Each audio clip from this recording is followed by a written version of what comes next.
नमो तस्स भगवतो अरहतो सम्मा सम्बुद्धस्स। नमो तस्स भगवतो अरहतो सम्मा सम्बुद्धस्स। नमो तस्स भगवतो अरहतो सम्मा सम्बुद्धस्स। विश्व शांतीदूत, विश्ववंदनीय, द लाईट ऑफ वर्ल्ड या जगाचा प्रकाश, विश्वदीप, महान कारुणिक, अरहत सम्यक संबुद्ध, देवानंद पियदसी धम्मदायाद, महान सम्राट अशोक मौर्य, बोधिसत्व, विश्वरत्न, द सिंबल ऑफ नॉलेज, जग बदलणारा बाप माणूस, बोधिसत्व डॉक्टर बाबासाहेब आंबेडकर, या तीनही महामानवांना तिवार अभिवादन पंचांग प्रणाम करून उपस्थित सर्व श्रद्धाशील संपन्न बौद्ध उपासक तसेच उपासिका यांच्या प्रति मंगलाची कामना, त्याचप्रमाणे नोबेल ट्रूथ या यूट्यूब चॅनलचे सर्व दर्शक, उपासक, उपासिका यांच्या प्रति सुद्धा मंगलाची कामना करतो। संयुक्त गाथेच्या एका उदान गाथेनं आज विशेष धम्मदेसना म्हणून सावन पौर्णिमेचे महत्व, सावन पौर्णिमेचे महत्व म्हणून विशेष धम्मदेसना मी नेहमी सांगत असतो की बौद्धांचे खरे सण उत्सव 12 महिन्याच्या 12 पौर्णिमाच आहे। त्या पलीकडे बौद्धांचे कुठलेही सण उत्सव नाही आणि या 12ही महिन्याच्या 12ही पौर्णिमा या बुद्धाच्या जीवनाशी संबंधित निगडित आहे आणि म्हणून या पौर्णिमेचा एक इतिहास सुद्धा आहे, हे आपण लक्षात घेतलं पाहिजे। या 12ही महिन्याच्या 12ही पौर्णिमेला आपल्या घरचे कुठलेही मंगल कार्य करू नये, गृहप्रवेश असेल, म्हणजे कुठलेही कार्यक्रम असेल, कारण 12ही महिन्याच्या 12ही पौर्णिमा हे आपले खरे सण उत्सव तर आहेच आणि या 12ही महिन्याच्या 12ही पौर्णिमेला जर आपण आपले घरगुती कार्यक्रम ठेवत असू तर विहाराचे, बुद्ध विहाराचे महत्व कमी होईल। आपण 12ही महिन्याच्या 12ही पौर्णिमेचा जो संपूर्ण दिवस आहे हा बुद्ध विहारासाठी खर्च केला पाहिजे, बुद्ध विहारामध्ये व्यतीत केला पाहिजे असं मला सांगायचं आहे। या 12ही महिन्याच्या 12ही पौर्णिमेला सर्व बौद्ध राष्ट्रामध्ये सरकारी सुट्टी असते आणि या 12ही महिन्याच्या 12ही पौर्णिमा आपण सण उत्सवासारख्या साजऱ्या करावा। जर या भारतातील ख्रिश्चन बांधव, जर या भारतातील मुस्लिम बांधव हिंदूंचे ब्राह्मणी सण साजरे करत नाही तर आपण ते सण का साजरे करावे? रक्षाबंधन नावाचा सण जगाच्या पाठीवर कुठेही साजरा होत नाही। रक्षाबंधन हा सण फक्त आणि फक्त भारतातच साजरा होतो। मग काय देश विदेशामध्ये ज्या बहिणी आहे, स्त्रिया आहे, त्यांचं रक्षण कोण बरं करतं? म्हणून आपण 22 प्रतिज्ञा घेतल्याच्या नंतर आणि बौद्ध धर्माचा स्वीकार केल्याच्या नंतर आपला हिंदू धर्माशी काहीही संबंध राहिला नाही। हिंदू धर्माच्या 33 कोटी देवी देवतांशीही संबंध राहिला नाही आणि हिंदू धर्माच्या सणाशी, उत्सवाशीही काही संबंध राहिला नाही आणि त्यातही हिंदू धर्माच्या प्रथा, रीतिरिवाज, परंपरा, रूढी, दशक्रिया याच्याशी आपला काही संबंध राहिलेला नाही। पिंडदानाशी आपला काही संबंध राहिला नाही। 22 प्रतिज्ञेचं पालन करणारा सच्चा भीम अनुयायी आणि खरा बौद्ध आहे। 22 प्रतिज्ञा ह्या माणसाला सम्मादिट्ठी, सम्यक दृष्टी प्रदान करणारे आहे आणि म्हणून 12ही महिन्याच्या 12ही पौर्णिमा या बुद्धाच्या जीवनाशी निगडित आहे आणि म्हणून आजच्या या अनुषंगानं, या सावन पौर्णिमेच्या निमित्तानं डॉक्टर बाबासाहेब आंबेडकरांचं दिल्लीच्या एका भाषणामध्ये जे बाबासाहेबांचं कथन आहे मी प्रत्येक पौर्णिमेला ते कथन व्यतीत करत असतो, सांगत असतो की बाबासाहेबांनी जे पौर्णिमेचं महत्व सांगितलं आहे की पौर्णिमेच्या प्रशांत वातावरणामध्ये चंद्राच्या शीतलतेने मनुष्याला आपल्या कार्यांचे गांभीर्यपूर्वक सिंहावलोकन करण्याची जी संधी उपलब्ध होते, हेच पौर्णिमेचे वैशिष्ट्य आहे असे डॉक्टर बाबासाहेब आंबेडकरांचे म्हणणे आहे. तर या 12ही महिन्याच्या 12ही पौर्णिमेचं एक महत्व म्हणून आज सावन पौर्णिमा, या सावन पौर्णिमेचं सुद्धा एक विशेष महत्व आहे. सावन पौर्णिमेचं पहिलं महत्व म्हणजे भगवान बुद्धांची महाउपासिका मिगार माता विशाखा हिने तथागत सम्यक संबुद्धाला श्रावस्तीच्या पूर्वाराम महाविहारामध्ये 8 वरदान मागितलेले होते. तर ते सुद्धा या सावन पौर्णिमेला.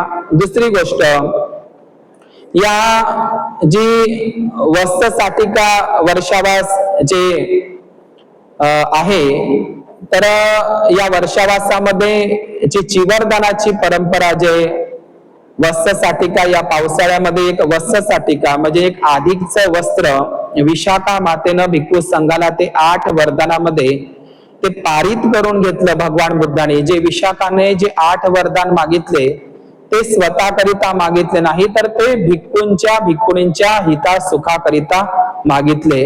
म्हणून आज भिक्खू संघामध्ये, भिक्खुणी संघामध्ये जे भिक्खूला नवीन चिवर धारण करायला मिळते, त्याच्यामध्ये जीवक आणि मिगार माता विशाखाचं खूप मोठं योगदान आहे. सांगायचं तात्पर्य म्हणजे हे 8 वरदान जरी असले तरी हे एक प्रकारे भिक्खूंना मिळवून दिलेलं आरक्षणच आहे. विशाखा मातेनं नवीन चिवर दान करू इच्छिते. हे सगळ्या 8 गोष्टी मी पुढे सांगणार आहोत. तर विशाखा मातेनं जे 8 वरदान मागितले हेच ते सावन पौर्णिमेला मागितलेले होते.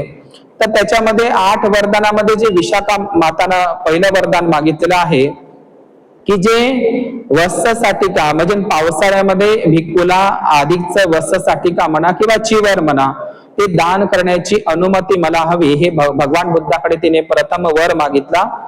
दुसरा वर विशाखा मातेनं मागितलेला आहे, ते मी आधी सुद्धा एका प्रवचनामध्ये मांडलेलं आहे. सावन पौर्णिमा आहे म्हणून ते पुनश्च त्याची पुनरावृत्ती करतो.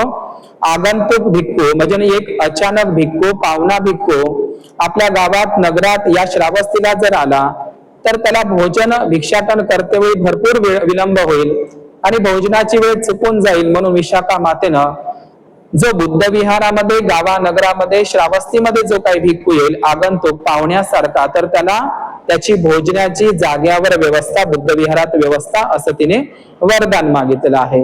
तिसरं वरदान विशाखा मातेने बुद्धाला मागितलंय की जो भिक्खू बाहेर प्रवासासाठी जातो, प्रवासाकरिता निघतो, प्रचारा प्रसाराकरिता, वाटेमध्ये गाव लागलं नसल्यामुळे मधामध्ये त्याच्यावर उपासमारीची वेळ येऊ शकते, म्हणून जो प्रवासात जाणारा भिक्खू आहे, प्रवासाला जाणारा भिक्खू आहे, त्याला सुद्धा मी भोजनदान देऊ इच्छिते.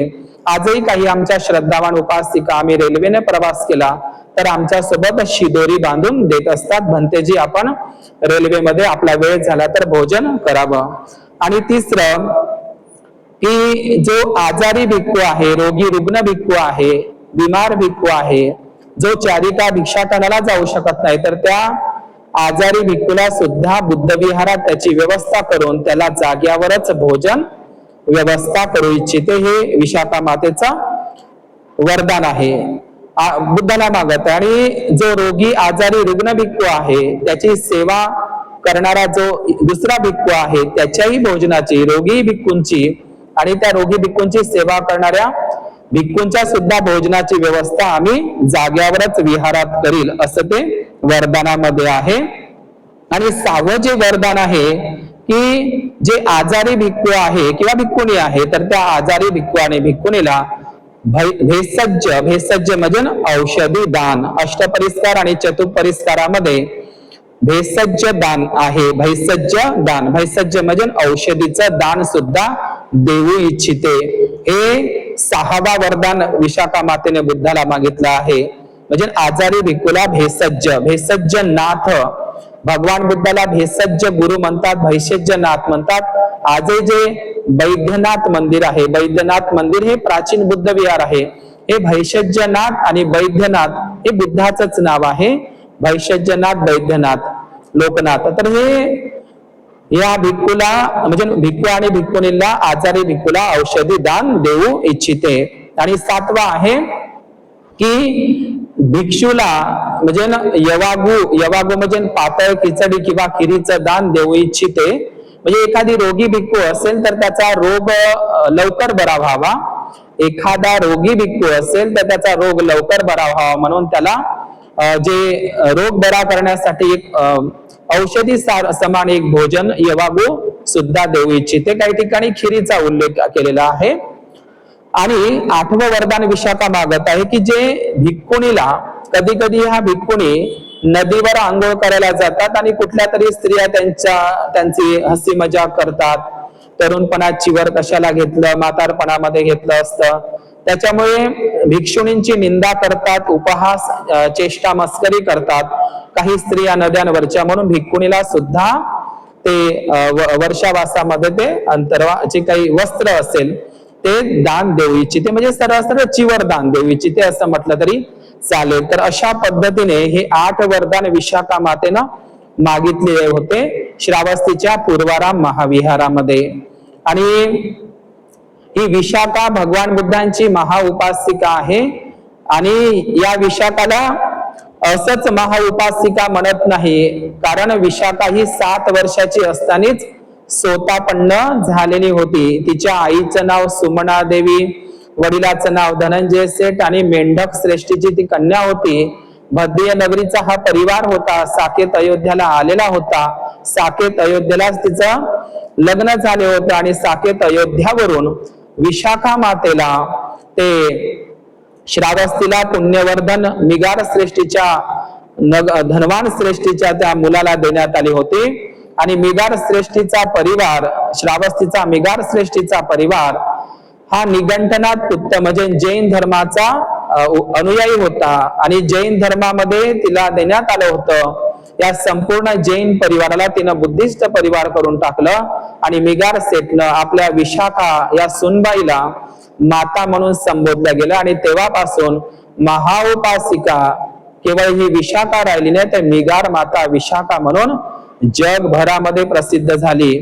आणि म्हणूनच तिला महाउपासिका म्हणतात. महाउपासक सुदत्तानाथ पिंडक आणि महाउपासिका मिगार माता विशाखा हे 2च व्यक्ती झालेले आहे. उपासक उपासिका भरपूर होते बुद्धाचे.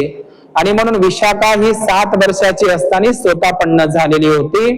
तिच्या लग्नाची कहाणी तर मी यापूर्वी सुद्धा सांगितलेली आहे आपल्याला. आणि ही विशाखा तिच्या लग्नामध्ये वाहिलेल्या हाराद्वारे, हार ते आनंदाला वगैरे ते सापडत असतो ते आपल्याला माहीतच आहे. आणि विशाखा त्याच लग्नात वाहिलेल्या पित्याच्या हाराने ती पूर्वाराम नावाचं महाविहार श्रावस्तीला बांधून देत असतं. आणि म्हणून विशाखा ही भगवान बुद्धांची महाउपासिका, सर्वश्रेष्ठ उपासिका म्हणून गणल्या जाते. आणि म्हणून जोपर्यंत हा म्हणजे चंद्र सूर्य तारे आहे आणि हा बुद्धाचा सद्धम्मा आहे, तोपर्यंत या उपासक उपासिकाचं नाव सुद्धा बुद्धाच्या सोबत अजरामर राहील इतिहासामध्ये, बौद्ध साहित्यामध्ये. तर आजही भारतामध्ये महान सम्राट अशोकांनी विशाखापट्टणम नावाचं नगर हे आजही आंध्र प्रदेशामध्ये आहे. आणि विशाखापट्टणम म्हणजे आजचं जे आंध्र प्रदेश आहे हा कलिंग देशाचाच एक भाग होता. आजही तिच्या नावावरून विशाखापट्टणम हे शहर प्रसिद्ध आहे. आणि विशाखाची स्तुती सुद्धा तथागत भगवान बुद्धांनी केलेली आहे. तर या श्रावण पौर्णिमेला विशाखा मातेने जे 8 वरदान बुद्धाला मागितले ते एक प्रकारचं भिक्खूसाठी आरक्षणच होतं. तर ती पौर्णिमा होती श्रावण पौर्णिमा.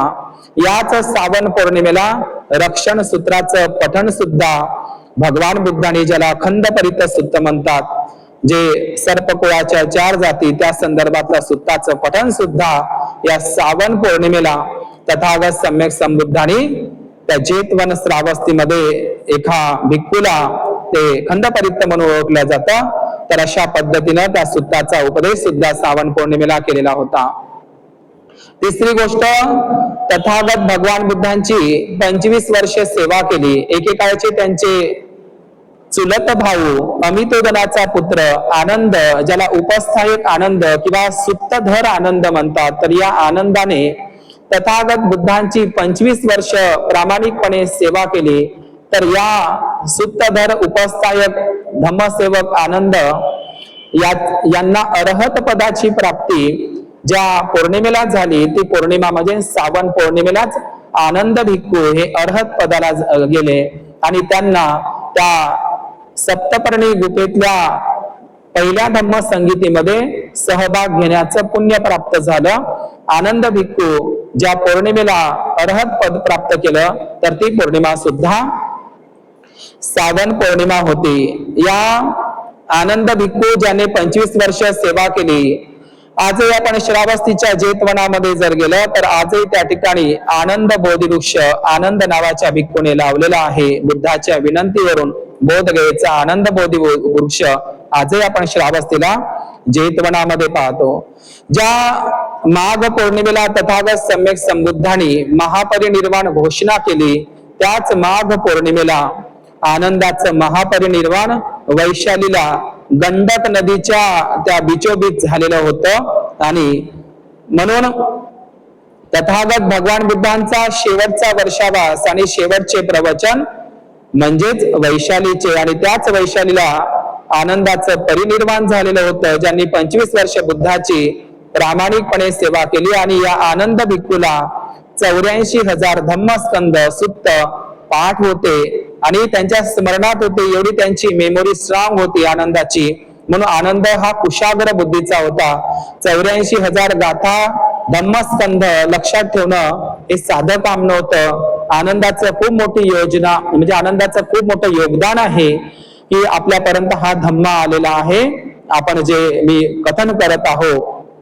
म्हणून आजही आनंद हा तथागतांचा ज्यांनी 25 वर्षे सेवा केली, असं बौद्ध साहित्यामध्ये उल्लेख आहे की ज्यावेळी युवानशांग भारतामध्ये आले तर त्यांनी आनंदवन नावाचं महाविहार वाराणसीला बघितलेलं होतं. आज ज्या ठिकाणी गंगा नदी आहे, ज्या ठिकाणी काशी बनारसचा जो घाट आहे सारनाथ पासून 10 किलोमीटर, त्या वाराणसीच्या शहरामध्ये गंगा नदीच्या किनारी आनंदवन नावाचं महाविहार होतं. ते नष्ट झालं कालांतराने. आणि आजही आपण पाहिलं तर गुजरातमध्ये सुद्धा आनंद नावाचा जिल्हा आहे. आनंद नाव हे इतकं प्रसिद्ध आहे भारतामध्ये, इतकं प्रसिद्ध आहे, कुठल्याही धर्मातील लोक आपल्या मुलांचं नाव आनंद ठेवतात. आनंदराज, आनंदराव आपण पाहिलेलं असेल. परंतु आनंद नाव हे बुद्धिस्ट नाव आहे, एका भिक्खूचं नाव आहे. म्हणून आनंदवन नावाचं महाविहार होतं. आजही गुजरातमध्ये आनंद नावाचा तर जिल्हाच आहे. आणि आपण इकडे सिरपूर छत्तीसगडला जे प्राचीन बौद्ध विद्यापीठ होतं, तिथे सुद्धा आनंद प्रभ नावाचा भिक्खू होता. आनंद प्रभ नावाचं महाविहार सिरपूर छत्तीसगडला प्राचीन त्या ठिकाणी होतं. आणि म्हणून हे आनंद आमच्याही वर्धा जिल्ह्यामध्ये आनंदवाडी नावाचं एक छोटस गाव आहे, किंवा गुजरातमध्ये वडनगरचं जुनं नाव गुजरातमधील आनंदनगर होतं. आजही आनंद सागर, आनंद वन हे सगळे नाव आनंद भिक्खूवरून प्रसिद्ध झालेले आहे. या आनंदाने भगवान बुद्धाची जी 25 वर्षे सेवा केली, त्या आनंद भिक्खूला अरहत पदाची प्राप्ती याच श्रावण पौर्णिमेला झालेली होती. आणि म्हणून लक्षात घ्या, हे जे 2 उदाहरण मी तुम्हाला या ठिकाणी सांगितलेले आहे, विशाखा मातेचे 8 वरदान आणि आनंद भिक्खूला अरहत पदाची प्राप्ती, तर हे श्रावण पौर्णिमेला या महत्वपूर्ण घटना घडलेल्या आहे. आणि म्हणून ही श्रावण पौर्णिमा आपण श्रावण पौर्णिमा म्हणून श्र शब्द पालीमध्ये येत नाही, म्हणजे ना षटकोणश, शहामृक्ष, श्र हे शब्द पाली धम्मलिपीमध्ये येत नाही. या ठिकाणी स हा शब्द येत असतो. म्हणून श्रावण हा शब्दच पालीतला शब्द आहे.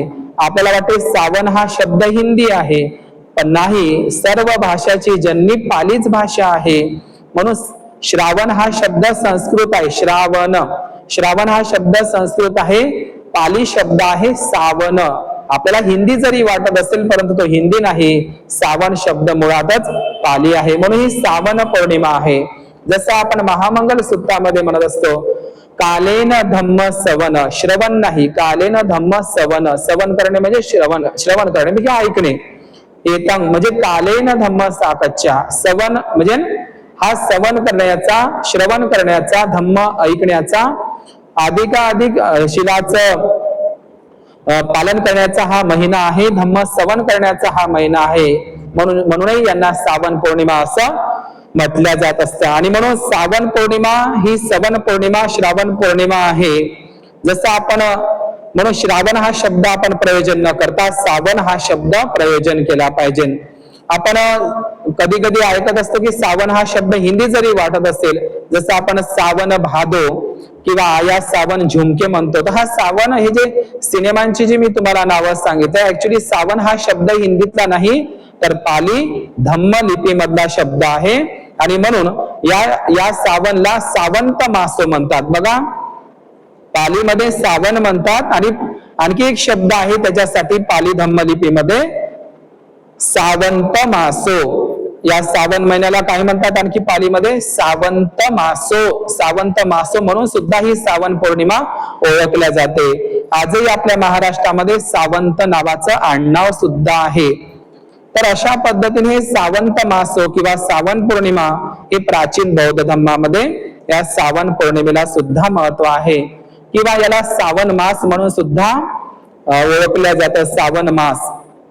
तर हे आजही आपण हे जे श्रावण पौर्णिमेमध्ये आपण पाहत असतो की हिंदू बांधव जी कावड घेऊन जात असतात, तर ही प्राचीन बुद्ध परंपरा आहे की त्या काळामध्ये काही भिक्खू लोक जंगला पहाडामध्ये वर्षावास करायचे आणि म्हणून त्या काळामध्ये काही बौद्ध अनुयायी त्या ठिकाणी शिदा असेल, अन्न असेल, औषधी असेल आणि पाणी असेल तर ते ध्यान करणाऱ्या गुफेत राहणाऱ्या भिक्खूंसाठी त्याची योजना म्हणून खांद्यावर घेऊन जायचे. ही कावड परंपरा नंतर प्रतिक्रांतीच्या नंतर बदललेली आहे.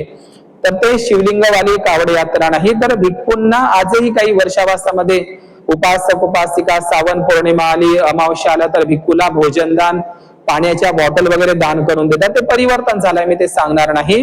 तर हे जे श्रावण पौर्णिमेमध्ये जे म्हणजे एक ते शिवाला महत्व देतात, ते पाणी वगैरे शिवलिंगावर वगैरे चढवत असतात. तर हे जे शिल्प आहे का नाही, आपण सारनाथच्या संग्रहालयामध्ये गेलो तर तिथे एक शिल्प दिसतं तुम्हाला, बोधिसत्व नीलकंठ अवलोकितेश्वर. बोधिसत्व नीलकंठ अवलोकितेश्वर, हे जे बोधिसत्वाची मूर्ती आहे की जो हलाहल विष पेतो तो शंकर शिव आणि त्याचा कंठ निळा होत असतो. तर हे बोधिसत्व नीलकंठ अवलोकितेश्वराची मूर्ती तुम्हाला, बोधिसत्वाची मूर्ती सारनाथ संग्रहालयामध्ये दिसेल. त्याच प्रतिक्रांती म्हणून नीलकंठ शिवशंकराला ब्राह्मणवाद्यांनी ते नंतर केलेलं आहे. किंवा या श्रावण पौर्णिमेमध्ये म्हणून ते सांगतो की शिवाचं महत्व की हे बोधिसत्व अवलोकितेश्वरालाच ते नंतरच्या काळामध्ये ते परिवर्तित करण्यात आलेलं होतं की चंद्रावर म्हणजे ना जे शंकरजीच्या किंवा शिवशंकराच्या डोक्यावर जे चंद्रमा दाखवला जातो किंवा तिसरा डोळा दाखवला जातो त्रिनेत्र म्हणून, तर हा प्रज्ञेचा तिसरा नेत्र गांधार शैलीतल्या बुद्ध मूर्तीमध्ये आपल्याला पाहायला मिळेल की त्याच्यामध्ये बुद्धाला तिसरा नेत्र दाखवलेला आहे. त्रिनेत्र म्हणजे प्रज्ञेचा तिसरा डोळा. तर अशा पद्धतीनं हे मी सांगणार नाही, परंतु सोमवारला आजही हिंदू स्त्रिया, हिंदू भगिनी सोमवारचे उपवास पकडतात.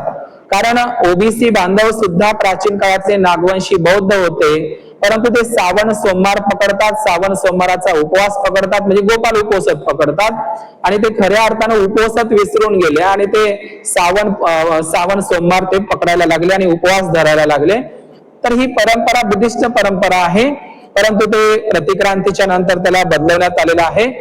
तर अशा पद्धतीने हे जे मी तुम्हाला सांगत आहो की या जे सोमवार आपण म्हणत असतो सोमवार, तर सोमवार हे श्रावण सोमवार जे राहत असतात या श्रावण पौर्णिमेमध्ये श्रावण सोमवारला हिंदू भगिनी उपवास पकडत असतात. तर सोमवार म्हणजे काय, तर आपण वंदनेमध्ये म्हणत असतो जयमंगल ठगाटामध्ये संतेन सोम विधिना जितवा मुले मिळते, म्हणजे इथे सोम हा शब्द आलेला आहे. सोम म्हणजे ज्यांनी आपल्या सौम्य बळानं जगाला जिंकलेलं आहे, तसं आपण जयमंगल गाते म्हणत असतो. जसं सोम सोम म्हणजे काही लोक सोम म्हणजे चंद्रमा म्हणतात, काही लोक सोम म्हणजे दारू किंवा मदिरा म्हणतात, परंतु सोम म्हणजे सौम्य होत असते.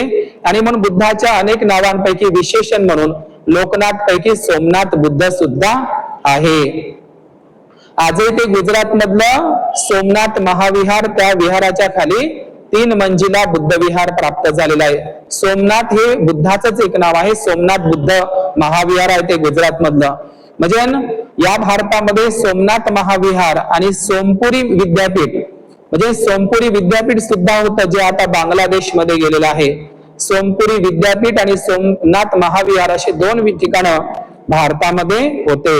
आजही आपल्या अस्पृश्य आजही आपल्या बौद्ध समाजामध्ये 12.5 जातपैकी सोमवंशी एक उपजात आहे. मी पोटजात मानत नाही, पण आजही आपल्या बौद्ध बांधवांमध्ये सोमवंशी लोक आडनावाचेही आहे आणि ते पोटजातही म्हणून आहे सोमवंशी. मी पोटजात मानत नाही, बौद्ध धर्मामध्ये जात उपजात नसते, परंतु सोमवंशी आडनाव आणि सोमवंशी म्हणून ते आपल्या याच्यामध्ये आपल्याला दिसतं.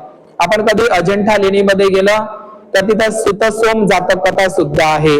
तर सोम म्हणजे चंद्रही आहे काय म्हणतात, परंतु सोम हे पाली शब्द आहे. नंतर आजही मराठवाड्यामध्ये बीडला मी वर्षावास केला, त्या बीडच्या बाजूलाच एक गाव आहे समनापूर. म्हणजे बघा समन म्हणजे काय होते, समनापूर नावाचं गाव आहे बीडला लागून. तर समनापूर म्हणजे समन श्रमणापूर.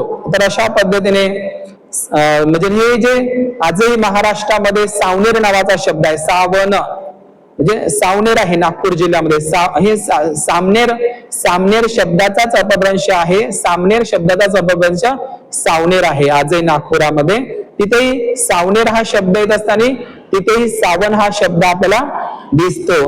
आणि अशा पद्धतीने हे सावन पौर्णिमेचं जे महत्व मी तुम्हाला सांगत आहोत, तर या सावन पौर्णिमेचं आणखी एक महत्व म्हणजे या सावन पौर्णिमेला म्हणजे प्रत्येक पौर्णिमेला उपोषद दिवस सुद्धा आहे. आज 8 शील ग्रहण करून उपोषद वारित शिलाचा दिवस सुद्धा सावन पौर्णिमेला असतो.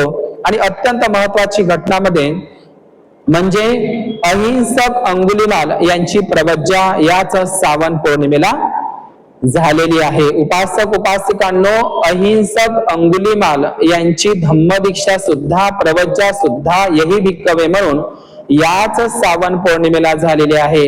या जगामध्ये बुद्धाच्या नंतर भारतामध्ये सर्वच जाती धर्मातील लोकांना, सर्व समाज बांधवांना अंगुलीमाल नाव माहीतच आहे, सगळ्यांच्या परिचयाचे आहे. भारतामध्ये तुम्ही कोणालाही कुठल्याही धर्म संप्रदायाच्या व्यक्तीला विचारा की अंगुलीमाल नाव ऐकलं का, सगळ्यांनाच अंगुलीमाल नावाची ओळख आहे बुद्धाच्या नंतर. कारण अंगुलीमाल हा अर्हत पदाला जातो आणि तो कसा अहिंसक अंगुलीमाल, जो अहिंसक राहतो नंतर अंगुलीमाल बनतो आणि अंगुलीमालाचा पुन्हा अहिंसक अंगुलीमाल बनतो आणि इथपर्यंतच राहत नाही, तर तो अर्हत पदाला सुद्धा प्राप्त होत असतो. तर ही अर्हत अंगुलीमाल, या अर्हत अंगुलीमाल जो पुढे जाऊन बनतो या अहिंसक, ज्याचं पूर्वीचं नाव अहिंसक असतं. अहिंसक म्हणजे कधीही काया वाचा मनाने हिंसा न करणारा अहिंसक. या अहिंसक अंगुलीमालाची प्रवज्जा धम्मदीक्षा सुद्धा या सावन पौर्णिमेलाच तथागत भगवान बुद्धाने श्रावस्तीच्या त्या परिसरामध्ये वाटेमध्येच करून दिलेले होते. आणि याच सावन पौर्णिमेला भगवान बुद्धांचा महाउपासक महादानी, ज्यांनी जेतवन दान केलं होतं सोन्याच्या मोहरा अंतरून, तर हा महाउपासक महादानी सुदत्त अनाथ पिंडक हा श्रेष्ठी आजच्याच दिवसाला तथागत भगवान बुद्धाला वर्षावासाच्या कालावधीमध्ये श्रावस्तीच्या जेतवनामध्ये 160 सुत्त मुखोद्गत, म्हणजे 160 सुत्त अनाथ पिंडकाला पाठ होते, ते बुद्धाला त्या जेतवनामध्ये भिक्खू समक्ष म्हणून दाखवले आणि ती पौर्णिमा सुद्धा सावन पौर्णिमा होती. आणि या सावन पौर्णिमेचं अत्यंत महत्वाचं म्हणजे ज्याच्यामुळे धम्मा, ज्याला लोक या सावन पौर्णिमेला जे रक्षाबंधन म्हणतात, रक्षा सुत्तंग दिवस म्हणतो याला, म्हणजे भगवान बुद्धांचे जे सुत्त आहे त्याची रक्षा करण्यात आलं, त्याचं संगायन करण्यात आलं, ज्याला धम्म संगीती म्हणतात. धम्म संगीती जी भरवण्यात आली होती, पहिली धम्म संगीती राजगिरीच्या सप्तपर्णी गुफामध्ये, तर त्या प्रथम धम्म संगीती सुद्धा ही श्रावण पौर्णिमेला झालेली होती. राजगिरी राजगृह बिहारला सप्तपर्णी नैसर्गिक गुफेमध्ये ते झालेले होते. म्हणून भगवान बुद्धांच्या सुत्ताचं रक्षण करण्यात आलं. जे 84,000 सुत्त म्हणा, गाथा म्हणा किंवा धम्मस्कंद म्हणा, याचं रक्षण करण्यात आलं. याला रक्षा सुत्तंग दिवस असं म्हटलं जात असतं. आणि म्हणून काही लोकांनी हे रक्षा सुत्तंग दिवस सोडून धम्म म्हणजे रक्षाबंधन म्हणून ते बहीण भावाचं ते नातं जोडण्यात आलेलं. की रक्षा म्हणजे कोण, तर शीलं रक्षन्तु सर्वदा, शीलं रक्षन्तु सर्वदा. आपलं रक्षण कोण करते, शीलच सदा सर्वदा रक्षण करते. भारतीय संविधान केवळ एका स्त्रीचंच नाही किंवा बहीण भावाचंच नाही किंवा म्हणजे भाऊ बहिणीचंच नाही, तर या भारतातील सर्व स्त्रियांचं रक्षण भारतीय संविधान करते, जर ते संविधान प्रामाणिकपणे राबवलं तर. आणि म्हणून हा धम्म रक्षाबंधन दिवस सुद्धा आहे. हा सुत्त दिवस, राखी बंधन आपला सण नाही. जगाच्या पाठीवर रक्षाबंधन नावाचा सणच नाही, फक्त भारतातच रक्षाबंधन नावाचा सण आहे. कारण भारतामध्ये मनुस्मृतीनं स्त्रियांना अबला, कमजोर, दुर्बल, अशक्त सांगलेलं आहे. म्हणजे मनुस्मृतीमध्ये तर सरळच लिहिलेलं आहे, लहानपणी वडिलाच्या धाकात, लग्न झाल्यावर पतीच्या आणि म्हातारपणी मुलाच्या धाकामध्ये ती अबला असते, कमजोर असते. पण बुद्धानं सांगितलं स्त्री ही अनमोल देणगी आहे. आणि म्हणून जगातल्या म्हणजे भारतामध्ये मुस्लिम लोक, ख्रिश्चन लोक, ते लोक रक्षाबंधन करत नाही, राखी बांधत नाही. ख्रिश्चन महिला राखी बांधत नाही, मुस्लिम महिला राखी बांधत नाही. मग त्या स्त्रियांचं रक्षण कोण करतं? जगाच्या पाठीवर रक्षाबंधनाचा सण भारतातच आहे. आणि भारतातल्या स्त्रियांना रक्षेची का गरज आहे, तसंही भगवान बुद्धांनी अत्तदीप भव सांगितलेलं आहे. म्हणून कोणीही माता पिता, कोणीही नातेवाईक आपली रक्षा करू शकत नाही. मुलींना माझं सांगणं आहे की तुम्ही परी बनू नका, तर झलकारी बना, स्वावलंबी बना, कराटे शिका, बाबासाहेबांचं हिंदू कोड बिल वाचा, आपले न्याय अधिकार हक्क समजून घ्या, धाडशी बना, डेरिंगबाज बना, कराटे शिका, व्यायाम करा. आणि काही भावाचा रक्षणाची गरज नाही. म्हणून तुम्हाला परी बनू नका, तर झलकारी बना. परी बनू नका, झलकारी बना, हे तुम्हाला सांगायचं आहे. ते बाबासाहेबांनी सांगितलेलं आहे. म्हणजे एका ठिकाणी गाडगे बाबांनी म्हटलं आहे, बांधोरान होय बरा, घे उदीन होय सुदे. असा काही आपला भगवान बुद्धाचा धम्म नाही, हा दोऱ्याचा धम्म नाही. हे राखीचे धागे बांधून आपला काही उपयोग होणार नाही. आपण मनुस्मृतीचे काळे धागे तोडले पाहिजे. म्हणजे मनुस्मृतीने दिलेले गुलामीचे बंधन आहे, ते काळे धागे दोरे आपण बांधतो. एकीकडे कुठले लाल धागे बांधतो, राखीचे धागे बांधतो, पुन्हा पांढरे धागे बांधतो, ताबीजही बांधतो, पुन्हा जादू टोना टोटक्याचे बांधतो. तर हे काय आहे, तर हे सगळ्या आपल्याला त्या बंधनामध्ये पडायचं नाही, तर बंधन मुक्त व्हायचं आहे. ते गुलामीचं प्रतीक काळे धागे दोरे सुद्धा तुम्ही सोडले पाहिजे. लहान लेकरांना जन्मताच तुम्ही घालून देता, ते मनुस्मृतीचे बंधन आहे, ते तुम्ही सोडले पाहिजे. तर आज श्रावण पौर्णिमेचं महत्व म्हणून या श्रावस्ती अंगुलीमालाची जी धम्मदीक्षा आहे आणि अंगुलीमालाची कहाणी आपल्याला सर्वांना परिचित आहे, तरी पण या श्रावण पौर्णिमेचं महत्व म्हणून मी ते सांगतो. अंगुलीमाल हा महाकोसल जनपद, या महाकोसल जनपदामध्ये राजा प्रसेनजीत त्यांच्या राज्यामध्ये असणारा हा अहिंसक अंगुलीमाल श्रावस्तीला होता. आणि त्याच्या आईचं नाव होतं मैत्रायणी आणि त्यांच्या वडिलाचं नाव होतं गार्ग्य किंवा गार्गी. बघा, गार्गी नाव मुलीचं ठेवतात, ते विदुषी किंवा वेद वाचणारी गार्गी म्हणतात. गार्गी उपासिका होती. आपल्या भारतामध्ये भरहूत नावाचा स्तूप झालेला आहे. भरहूत, या भरहूत स्तूपावर गार्गी उपासिकाचा, एका उपासिकेचे नाव आहे गार्गी. आणि मैत्रायणी, गार्गी मैत्रायणी हे वेदामधले नाव नाही, तर हे बघा याच्यामध्येच तुम्हाला दिसते अहिंसक अंगुलीमालाच्या आईचं आणि वडिलांचं नाव. तर त्या भरहूत स्तूपावर सुद्धा गार्गी उपासिकेचा उल्लेख आहे. बघा काय आहे तो, सुगनस्स राजे राण्यो गागीपुतस्सा विसदेवासा पोतेना गोटीपुतासा वचीपुतेना धनभूतीना करितय तोरणम शिला कमंतच उपमम. म्हणजे ज्या अवंतीच्या विश्वदेव सुगन राजा आणि त्याची जी म्हणजे विश्वदेवा नावाचा उपासक आहे, गार्गीचा पुत्र, यांनी या भरहूत स्तूपाला दान केलेलं आहे, तोरण द्वारासाठी दान केलेलं आहे. तर हे जे मी गार्गी आणि मैत्रायणी हे जे शब्द आहे, म्हणजे अहिंसक अंगुलीमालांच्या माता पित्यांचं काही बौद्ध साहित्यामध्ये वेगळं नाव आहे, पण माझ्या वाचनामध्ये गार्गी आणि मैत्रायणी हे जे नाव वेदांमध्ये चोरलेले आहे, तर हे गार्गी मैत्रायणी यांचे नाव आहे अहिंसक अंगुलीमालांच्या माता पित्यांचं नाव आहे, हे आपण लक्षात घेतलं पाहिजे. आणि आपल्या औरंगाबाद जिल्ह्यामध्ये म्हणजे छत्रपती संभाजीनगर जिल्ह्यामध्ये घटोत्कच नावाची बुद्धलेणी आहे. त्या घटोत्कच नावाच्या बुद्धलेणीमध्ये सुद्धा गार्गी एका उपासकाचं नाव कोरलेलं आहे. आणि हे सगळे गार्गी, मैत्रायणी, सुलभा, हे हे सगळे नाव चोरलेले आहे. तर या महाकोसल जनपदामध्ये राहणारी ही जी घटना आहे अहिंसक अंगुलीमालाची, तर मी अहिंसक अंगुलीमाल यांचा थोडासा जीवन परिचय सांगत आहो की श्रावस्ती महाकोसल जनपदामध्ये त्याचे पिता महाकोसल जनपदामध्ये त्या राजा प्रसेनजिताच्या दरबारामध्ये पुरोहित होते, मंत्री होते आणि त्यांचाच तो पुत्र होता अहिंसक अंगुलीमाल. एक सांगायचं तात्पर्य म्हणजे तक्षशिला विद्यापीठाचे सर्व विद्यार्थी होते बघा. म्हणजे ते तक्षशिला जे विद्यापीठ होतं, ह्या तक्षशिला विद्यापीठामध्ये हे सर्व विद्यार्थी शिकलेले होते, सोबत शिकलेले होते. कोणते कोणते? राजा प्रसेनजित, जीवक. मी बौद्ध साहित्याचं वाचन केलं म्हणून सांगतो, माझ्या वाचनात आलं म्हणून सांगतो की त्या काळामध्ये, बुद्धाच्याच काळामध्ये तक्षशिला नावाचं, त्या तक्षशिला विद्यापीठामधले हे सर्व विद्यार्थी सहपाठी होते. कोण कोण? राजा प्रसेनजित, जीवक, अहिंसक अंगुलीमाल, बंधुल्ल मल्ल, महाली लिच्छवी आणि सुनखत, हे एवढेही लोक एकाच तक्षशिलामध्ये म्हणजे सहपाठी विद्यार्थी शिकणारे होते, हे आपण लक्षात घेतलं पाहिजे. पुढे जाऊन चंद्रगुप्त मौर्य सुद्धा या तक्षशिलेचा विद्यार्थी होता, हे आपण ऐकलेलं आहे. आणि 80 अग्रश्रावकामध्ये, 80 अग्रश्रावक आहे जे भगवान बुद्धांचे थेर गाथामध्ये प्रमुख विद्वान भिक्खू, या 80 अग्रश्रावकामध्ये अहिंसक अंगुलीमालाचा उल्लेख आहे. आणि त्याचप्रमाणे जीन पंजर गाथा सुत्तामध्ये सुद्धा पुन्न भिक्खू, अंगुलीमाल भिक्खू आणि उपाली, नंद आणि सिवली हे 5 थेर भिक्खू बुद्धाच्या कपाळावर टिळ्याप्रमाणे आहे असा उल्लेख आहे.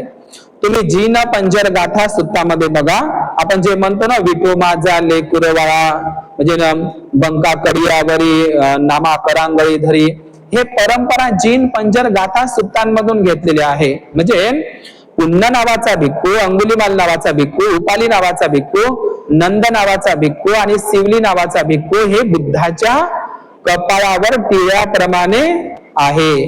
लक्षात घ्या, हे जीन पंजर गाथामध्ये हे विठू माझा लेकुरवाळा ही परंपराच या जीन पंजर गाथांमधून विठ्ठलासाठी ते वर्णन केलेले आहे. पण हे जीन पंजर गाथांमध्ये तुम्हाला भिक्खूंचं नाव सांगितलेलं आहे. या डोळ्यामध्ये सारीपुत्र, त्या डोळ्यामध्ये अंगुलीमाल, हे अशा पद्धतीने ते या बाहूमध्ये त्या बाहूमध्ये तुम्ही सांगणार नाही.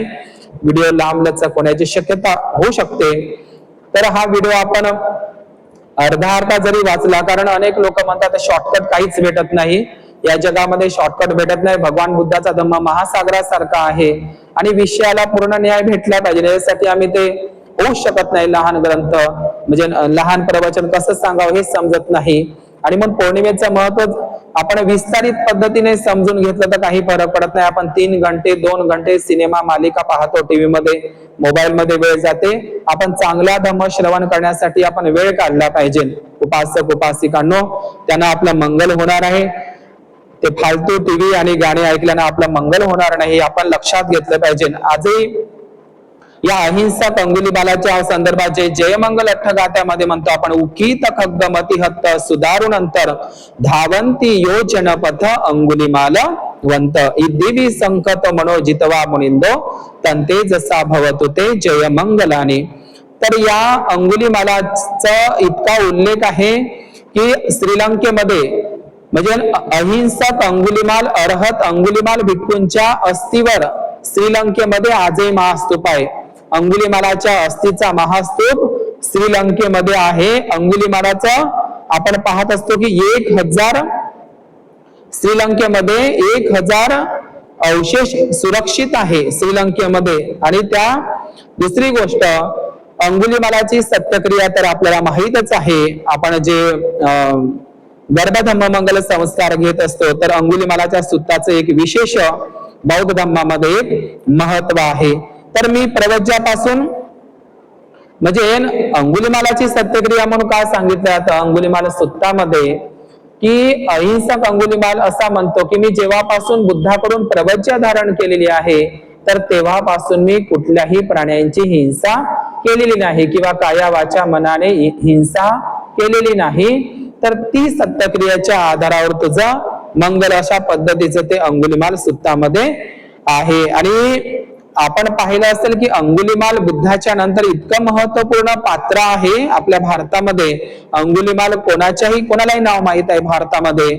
आणि 1960 मध्ये आपल्या भारतामध्ये हिंदी सिनेमा सुद्धा अंगुलिमाल आलेला होता, हा अहिंसक अंगुलिमाल. तर म्हणजे अंगुलिमाल त्याची गाणी खूप प्रसिद्ध आहे. तर अशा पद्धतीनं अंगुलिमाल, तर या अंगुलिमाल ज्या ठिकाणी राहत होता, शिकत होता, तर त्या ठिकाणी गुरु आचार्य होते. म्हणजे अहिंसक अंगुलिमालाने त्या अंगुलिमाल नाव का पडलं? अंगुली म्हणजे हातांची बोट आणि माला म्हणजे त्या बोटांची माला, म्हणजे त्यांचं नाव अंगुलिमाला पडलं. परंतु त्यांचं वास्तविक नाम अहिंसक होतं लहानपणी. कारण त्यांच्या आईंना असं काहीतरी संकेत दिला होता की तो म्हणजे क्रूर बनेल असं वगैरे काहीतरी आहे अतिशयोक्ती म्हणून. परंतु म्हणून त्यांच्या आईनं अहिंसक हे नाव त्याच्यासाठीच ठेवलं की ते खरं ठरू नये. तर ती कहाणी आहे, मी ते काही सांगणार नाही. काही लोकांना ते चमत्कारिक वाटेल, मला ते नको. जे आहे ते मी सांगण्याचा प्रयत्न करतो. तर ते गुरु आचार्यपाशी राहत होते. तर ज्या गुरु आचार्यपाशी त्यांची दीक्षा शिक्षा झाली होती, तर त्या गुरु आचार्य आणि त्या गुरु आचार्याच्या पत्नीला मूलबाळ नव्हतं. आणि त्यातही अंगुलिमाल हा प्रज्ञावान होता, हुशार होता. आणि अंगुलिमाल हुशार असल्यामुळे, प्रज्ञावान असल्यामुळे, सर्व विद्यार्थ्यांमध्ये तो शहाणा असल्यामुळे विद्यार्थी, त्याचे इतर विद्यार्थी म्हणजे गुरु आणि गुरुपत्नी, म्हणजे त्यांचे जे गुरु होते, गुरु आणि गुरुपत्नीचा अत्यंत लाडका, जवळचा होता, आज्ञाकारी होता. कोणतेही काम तो पटकन करायचा अंगुलिमाल. आणि हुशार होता. त्याच्यामुळे सर्व शिष्य लोक, विद्यार्थी लोक त्या अंगुलिमालाचा द्वेष करायचे, राग करायचे आणि कुठेतरी याची बदनामी करायची. म्हणून आजही आपण पाहतो शाळे कॉलेजमध्ये आजही विद्यार्थी विद्यार्थिनी विद्यार्थींमध्ये द्वेष करत असतात. तर अहिंसक अंगुलिमालाचा असाच द्वेष करत होता. आणि जे गुरु होता त्यांचा आणि गुरुपत्नी होती ते त्यांना मुलबाळ नसल्यामुळे त्यांच्यावर ते विशेष प्रेम करायचे, त्यांना खाऊ द्यायचे, त्यांचा लाड करायचे आणि मुलाप्रमाणेच त्यांना वागवायचे, इतर मुलांना शिष्याप्रमाणे. आणि त्यांना म्हणते मुलाप्रमाणे त्याची योग्यता होती, कारण अहिंसक, हुशार होता, आज्ञाकारी होता आणि कामही करत होता. आणि अशा पद्धतीनं त्याची बदनामी केली की ते व्यभिचाराचा आरोप लावला होता, म्हणजे त्याच्यावर आरोप लावला होता व्यभिचाराचा. आता ते तुम्ही समजून जा की गुरु पत्नीवरच, माते समान जी गुरुपत्नी होती त्या गुरुची, तिच्या संदर्भात अहिंसकवर आरोप लावण्यात आलेला होता.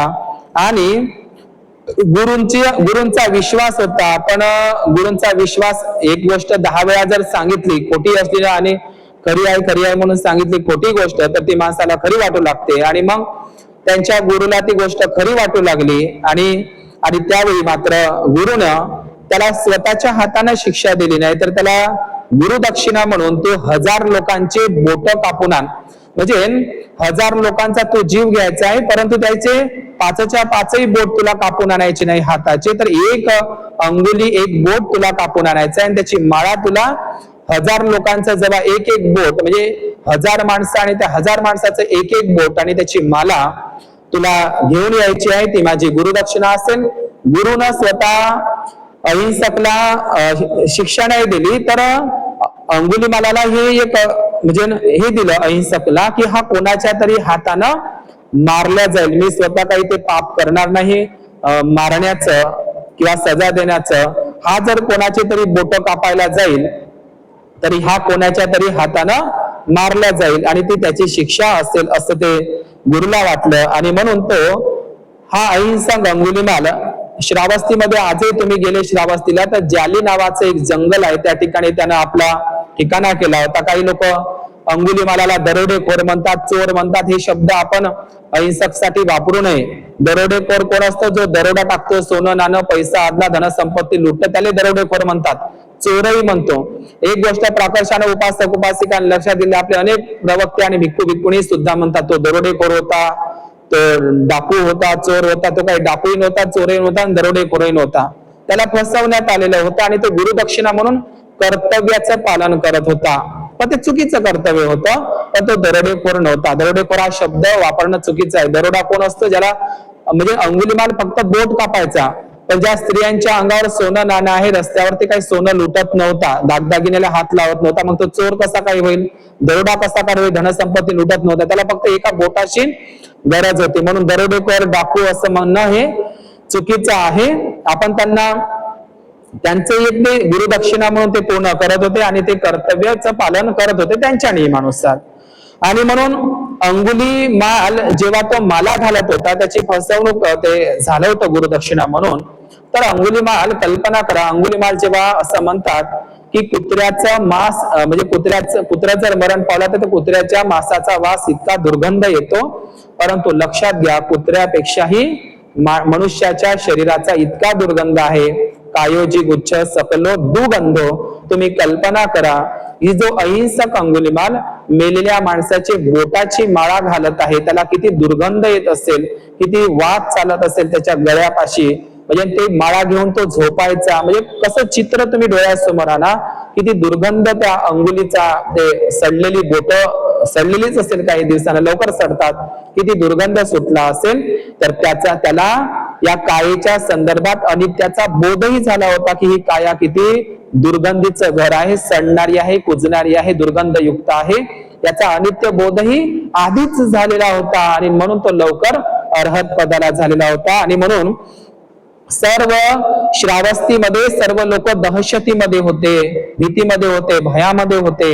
आणि श्रावस्तीचा प्रसेनजित राजाकडे ते कंप्लेंट घेऊन आले की आपल्या श्रावस्ती महाकोसल जनपदामध्ये अंगुलीमाला नावाचा व्यक्ती, तर त्याची दहशत आहे. तो लहान लेकरं असो का मुलं असो, स्त्रिया असो, म्हातारे असो, तरुण असो, तर त्यांना मारून टाकतो, त्याचा बोट उंगली कापतो. आणि म्हणून त्याच्यामुळे या श्रावस्तीतला हे सर्व रस्ते निर्जन झालेला आहे. कोणीही त्या रस्त्यानं जात नाही, कोणीही शेतावर जात नाही, गावाला जात नाही. जसं आपण सिनेमामध्ये पाहिलं असेल, शोलेमध्ये गब्बर आया ते काय वगैरे सगळे लोक, त्याच पद्धतीची दहशत त्या एक प्रकारे त्या श्रावस्तीच्या परिसरामध्ये झालेली होती. लोक भयभीत झालेले होते.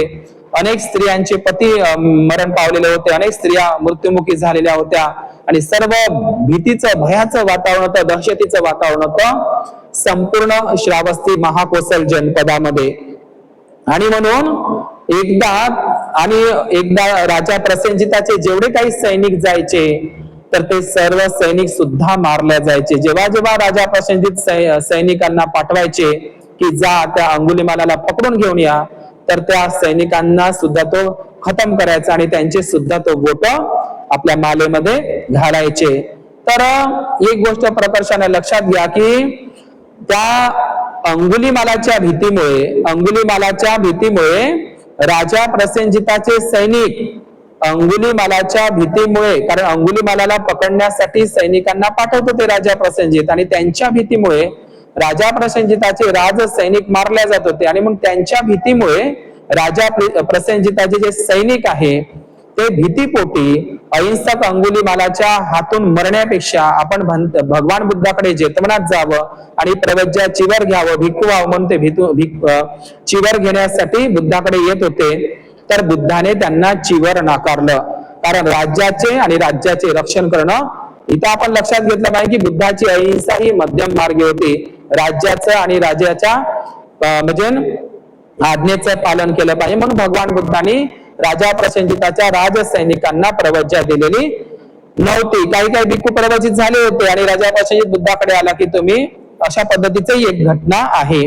आणि म्हणून हे जे ते राज सैनिक जे आहेत, भगवान बुद्धांनी, आपण मिलिंद प्रश्न जर वाचत आपल्याला माहिती की जो दंडनीय आहे त्याला दंड द्या आणि जो अदंडनीय आहे त्याला न्याय मिळाला पाहिजे, हे भगवान बुद्धांची शिकवण आहे.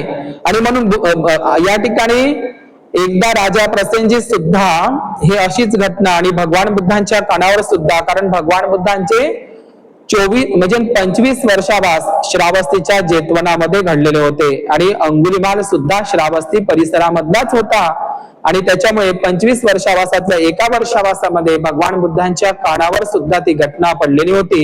अहिंसक अंगुलिमालाची दहशत आणि सर्व मुलं रस्ते निर्जन पडलेले आहे, लोक घराबाहेर पडत नाही, हे सर्व राजा प्रसेनजित सुद्धा भयभीत झालेला होता आणि त्या महाकोसल जनपदामध्ये श्रावस्ती नगरामध्ये सर्वकडे अशांतता होती, भीतीचं वातावरण होतं आणि भयाचं वातावरण होतं आणि राजा सुद्धा प्रसेनजित चिंतेत पडलेला होता, प्रजेची राजाला चिंता वाटू लागली होती आणि अशा पद्धतीनं भगवान बुद्धाने एक दिवस, भगवान बुद्ध हे सर्वज्ञ असतात, लोकविदू असतात, त्यांना माहित झालं की अंगुलिमाल यांना कोणीतरी काहीतरी हा कुणाच्या तरी हातातून मारला जाईल आणि म्हणून त्याच्यावर अनुकंपा म्हणून, मैत्रीबल म्हणून भगवान बुद्धांनी त्याच्याकडे जाण्याचं ठरवलं। लोक म्हणत होते त्या जाली जंगलाच्या दिशेनं जाऊ नका तथागता, तिकडे अंगुलिमाल आहे जाऊ नका, परंतु बुद्ध मात्र झाडाखाली बसून मैत्री करत नाही राहिले। भगवान बुद्धाला त्यांच्याकडे चालत जावं लागलं।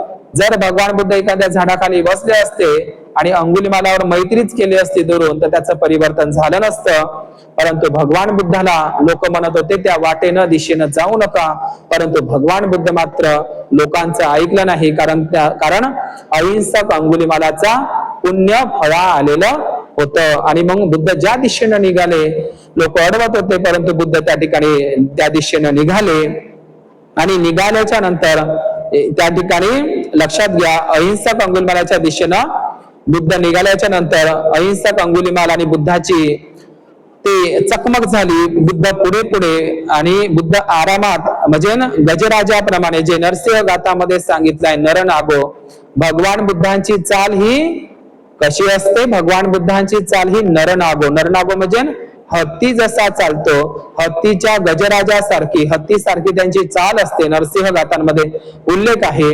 आणि मिलिंद प्रश्नामध्ये सुद्धा आहे की भिक्खूला श्रमणाला धावणं अशोभनीय आहे, हे आपण मिलिंद प्रश्नामध्ये ऐकतो। तर बुद्ध हे संथ गतीनं त्यांच्या गजराजाप्रमाणे त्यांची चाल होती, आरामात चालत होते हत्तीप्रमाणे, तर तरी पण अंगुलिमाल मात्र त्याला पकडत नव्हते। आपण ती कहाणी ऐकली असेल की बुद्ध आरामात चालत होते परंतु अंगुली मात्र धावत जरी होते तरी त्यांना बुद्धाला पकडू शकत नव्हते। याचा मतितार्थ वेगळा आहे माऊल्यांनो, की बुद्ध जरी आरामात नाही त्यांच्या नेहमीच्या चालीनं चालत होते परंतु अंगुलिमाल मात्र त्यांना पकडू शकत नव्हते। तर त्यावेळी अंगुलिमाल इतका थकला, जो म्हणजे इतका घोड्यासारखा, हरणासारखा त्याची धाव होती, परंतु मात्र तो इतरांना पकडू शकला होता परंतु बुद्धाला मात्र पकडू शकला नव्हता। त्यावेळी अंगुलिमाल इतका थकतो आणि तो दमदाटी होते त्याला, आणि तो म्हणतो, हे श्रमण गौतमा थांब, हे श्रमण गौतमा थांब, हे श्रमण गौतमा थांब। त्यावेळी तथागत सम्यक संबुद्ध त्या अहिंसक अंगुलिमालाला म्हणतात की अरे हे अहिंसक, मी तर केव्हाचाच थांबलेलो आहो, तू केव्हा थांबशील, तू केव्हा थांबवशील लोकांच्या हत्या करणं, खून करणं, बोट कापणं, समजलं? मी केव्हाचाच थांबलेलो आहो, मी थांबूनच आहो, मी केव्हाचाच थांबलेलो आहो, तू केव्हा थांबशील, तू केव्हा थांबवशील लोकांच्या हत्या करणं।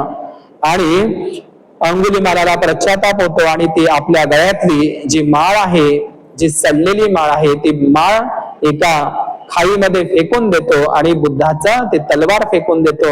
बुद्ध त्यांना उपदेश करतात, प्रवचन करतात आणि ते यही भिक्खवे म्हणून असा बुद्ध आणि त्याच्या धम्मग्रंथामध्ये उल्लेख आहे की चतुर्दिक लोकपालांनी त्याच्या हातामध्ये भिक्षापात्र दिलं, प्रवज्या दिली, यही भिक्खवे म्हणून बुद्धाकडे तो प्रवजित झाला आणि अशा पद्धतीने भगवान बुद्धांचा तो शिष्य झाला। आणि म्हणून आपण एकलवांची बोटं कापलेला पाहिलेला असेल, पण अंगुलिमालाला सुधरवणारा तथागत सम्यक संबुद्ध होता हे आपण लक्षात गेला। म्हणजे तो आधी अहिंसक होता, नंतर अंगुलिमाल झाला, त्यानंतर अंगुलिमालाचा पुन्हा अरहत अहिंसक अंगुलिमाल झालेला आहे, पण नाव मात्र अंगुलिमाल भिक्खू म्हणूनच प्रसिद्ध आहे। आमचे एक जालना जिल्ह्यामध्ये नागेवाडीचे अंगुलिमाल भंते जे होते, स्वभावानं कठोर नारळासारखे, परंतु त्यांचा स्वभाव मात्र खूप छान होता, माझी तर एकदाच भेट झाली। तर अशा पद्धतीनं आता हे अंगुलिमालाचं उदाहरण आलं म्हणून अंगुलिमाल भंतेचं आठवण आली नागेवाडी जालन्याच्या। तर अंगुलिमाल हे इतिहासामध्ये थेर गाथामध्ये खूप प्रसिद्ध असं पात्र आहे आणि त्याप्रमाणे मग अंगुलिमाल बुद्धाला शरण गेला. बुद्धाकडून त्यांनी प्रवज्ञा घेतली आणि त्यावेळी दुसऱ्या दिवशी प्रवज्ञा घेतल्याच्या नंतर भिक्षापात्रात हातात आल्याच्या नंतर अंगुलिमाल श्रावस्तीच्या जेतवनामध्ये तथागत बुद्धांच्या भिक्खू संघामध्ये सम्मिलित झाला. तो भिक्खू संघाचा सदस्य बनला. अहिंसक अंगुलिमाल तो भिक्खू झाला आणि अशा पद्धतीनं भिक्खू झाल्याच्या नंतर सकाळी सकाळी त्या जेतवनामध्ये राजा प्रसेनजीत चालत आला की आणि बुद्धाकडे त्यांनी सांगितलं की श्रावस्तीतले आणि महाकोसल जनपदातले सर्व लोक भयभीत आहे आणि तो अंगुलिमालाची दहशत आहे. तर त्यावेळी राजा प्रसेनजीत म्हणतात की काय झालं. भगवान बुद्धाला सर्वच माहित असतं. तर भगवान बुद्ध म्हणतात काय झालं राजा. तर हे अंगुलिमालाची कहाणी सांगितली जाते. तर त्यावेळी तथागत सम्यक संबुद्ध राजा प्रसेनजीताला म्हणतात हे राजा, तुम्ही जो अंगुलिमाल बघितलेला आहे, बोट कापणारा, लोकांना मारून टाकणारा, तो अंगुलिमाल न बघता म्हणजे तुम्हाला अंगुलिमाल जर पाहायचा असेल तर तुम्हाला आवडेल काय की ज्यांनी माझ्यासारखं माझं काशाय चिवर धारण केलेलं आहे, ज्याच्या हातामध्ये मातीचं भिक्षापात्र आहे, ज्याच्या डोक्याचे दाढीचे मिशीचे केस कापलेले आहे, ज्यांनी चिवर धारण केलेला आहे, मातीचं भिक्षापात्र घेतलेलं आहे आणि त्यांनी तलवार फेकून ती माळ फेकून तो भिक्खू झालेला आहे, प्रवज्ञा धारण केलेला आहे, असा अंगुलिमाल जर मी तुम्हाला दावला माझ्या जेतवनाच्या कुटीमध्ये तर तुम्ही त्याला काय कराल. तर राजा प्रसेनजीत म्हणतात असं जर असेल तर मी त्याला आणखी चिवर दान करील, भिक्षापात्र दान करील, त्यांचा गौरव करील, त्यांचं स्वागत करेल आणि त्यांचा मी आभारच मानेल. कारण बुद्धाला भीती वाटत नव्हती. बुद्ध तर अभय असतात. परंतु म्हणजे राजाला कसं वाटेल तर बुद्ध म्हणतात असं होऊ शकत नाही. राजा प्रसेनजीत म्हणतो असं होऊ शकत नाही, असं परिवर्तन होऊ शकत नाही की जो माणूस तलवार फेकून एवढा क्रूर माणूस भिक्षू बनूच शकत नाही, अशक्य आहे, हे कठीण आहे, असं होऊच शकत नाही. तर बुद्ध म्हणतात तसा अंगुलिमाल तुम्हाला दाखवला, चिवर धारण केलेला भिक्खू अंगुलिमाल दाखवला तर तुम्हाला काय करेल. तर राजा म्हणते मी त्याला उठून उभं म्हणजे राजा जरी असेल तरी उठून उभं राहून त्याला वंदामी करेल, त्यांना पंचांग प्रणाम करेल असं राजा प्रसेनजीत म्हणतो. आणि त्यावेळी बुद्ध राजा प्रसेनजीताला त्या अहिंसक अंगुलिमालाच्या जवळ घेऊन जातात आणि पाहतात तर राजा आश्चर्यचकित होतो आणि म्हणून म्हटलेलं आहे हाती न घेता तलवार बुद्ध राज्य करी जगावर. बुद्धाने शस्त्राद्वारे नाही तर आपल्या मैत्री बलाद्वारे अंगुलिमालासारखं बदललं. आणि हाच आदर्श सम्राट अशोकांनी तलवारीच्या जोरावर नाही तर मैत्री आणि न्यायाच्या आणि बुद्धाच्या करुणा मैत्री सत्याच्या बलावर संपूर्ण भारत जम्बुदीप हे करून टाकलेला होता, सोन्याचा भारत करून टाकलेला होता बुद्धमय भारत. आणि म्हणून अंगुलिमालाचं आभार मानले अंगुलिमालाला. म्हणून असं म्हटलं जातं बुद्धाला. महाकवी वामनदादा कर्डक गीतामध्ये म्हणतात ज्याने प्रेमाने जिंकले जगा वीर असा गौतम आहे. तर हा अंगुलिमाल, ह्या अंगुलिमालाची धम्मदीक्षा ज्या आणि म्हणून भगवान बुद्धाने डॉक्टर बाबासाहेब आंबेडकरांनी सुद्धा हेच सांगितलं आहे की या जगाला युद्धाची नाही तर बुद्धाची गरज आहे, या जगात युद्ध आहे. आणि म्हणून बाबासाहेबांनी बुद्धाने त्याच्या धम्मग्रंथात सांगितलं स्वतःला या जगात स्वतःला व मनुष्याला जर वाचवायचे असेल तर बुद्ध धम्माशिवाय पर्याय नाही, अन्यथा हे जग नष्ट होईल. हे बाबासाहेबांचे वाक्य आहे. सम्राट अशोकांनी शस्त्राद्वारे नाही तर बुद्धाच्या मैत्री पंचशिलाद्वारे या जगाला जिंकलेलं होतं. आणि म्हणून सम्राट अशोकांनी धम्म विजय हा माझ्या जीवनातला सर्वश्रेष्ठ विजय म्हणून दाखवलेलं होतं. कल्पना करा मावल्यांनो की 1.5 लाख लोक सम्राट अशोकांनी मारलेली होती कलिंग युद्धामध्ये. तर तो चंड अशोक होता, धम्म अशोक झाला. तर हा धम्म अशोक म्हणजे बुद्धाचा अनुयायी झाला. सम्राट अशोक म्हणजे 1.5 लाख लोकांची कत्तल हत्या करणारा म्हणजे महान सम्राट अशोक हा महान बनू शकतो. 1000 लोकांची कत्तल खून करणारा अंगुलिमाल हा अर्हत अंगुलिमाल बनू शकतो. तर आपण का बनू शकत नाही. तर अंगुलिमालाचा आपण आदर्श घेतला पाहिजे. आणि म्हणून भगवान बुद्धाने सांगितलंय धम्मपदामध्ये की हजारो युद्ध जिंकणारा परमवीर नसतो, तर जर स्वतःला जिंकतो तो परमवीर होय. आणि म्हणून या जगामध्ये जे म्हणजे अंगुलिमाल हा अर्हत पदाला प्राप्त झालेला होता. आणि म्हणून अंगुलिमालाचा एक मेसेज आहे या जगामध्ये अंगुलीमाल, की मग अंगुलीमाल प्रवचित झाल्याच्या नंतर म्हणून तर राजा म्हणतात की जे माझे सैनिक करू शकले नाही ते भगवान बुद्धांच्या वाणीद्वारे मैत्री बलाले म्हणजे शस्त्र करू शकले नाही, सैनिक करू शकले नाही, पण ते भगवान बुद्धांनी करून दाखवलेलं आहे. आणि म्हणून राजा प्रसेनजित आनंदित झाला आणि श्रावस्ती नगरीमध्ये पुन्हा शांतता पसरलेली होती. आणि मग हा अंगुलीमाल श्रावस्ती नगरामध्ये सकाळी सकाळी चिवर घेतल्याच्या नंतर श्रावस्ती नगरीमध्ये चारिका करायला गेला, भिक्षाटनाला गेला आणि सर्व लोकांना माहित झालं की हाच तो अंगुलीमाल ज्याने माझ्या भावाला मारून टाकलं, बापाला मारून टाकलं, माझ्या आईला मारून टाकलं.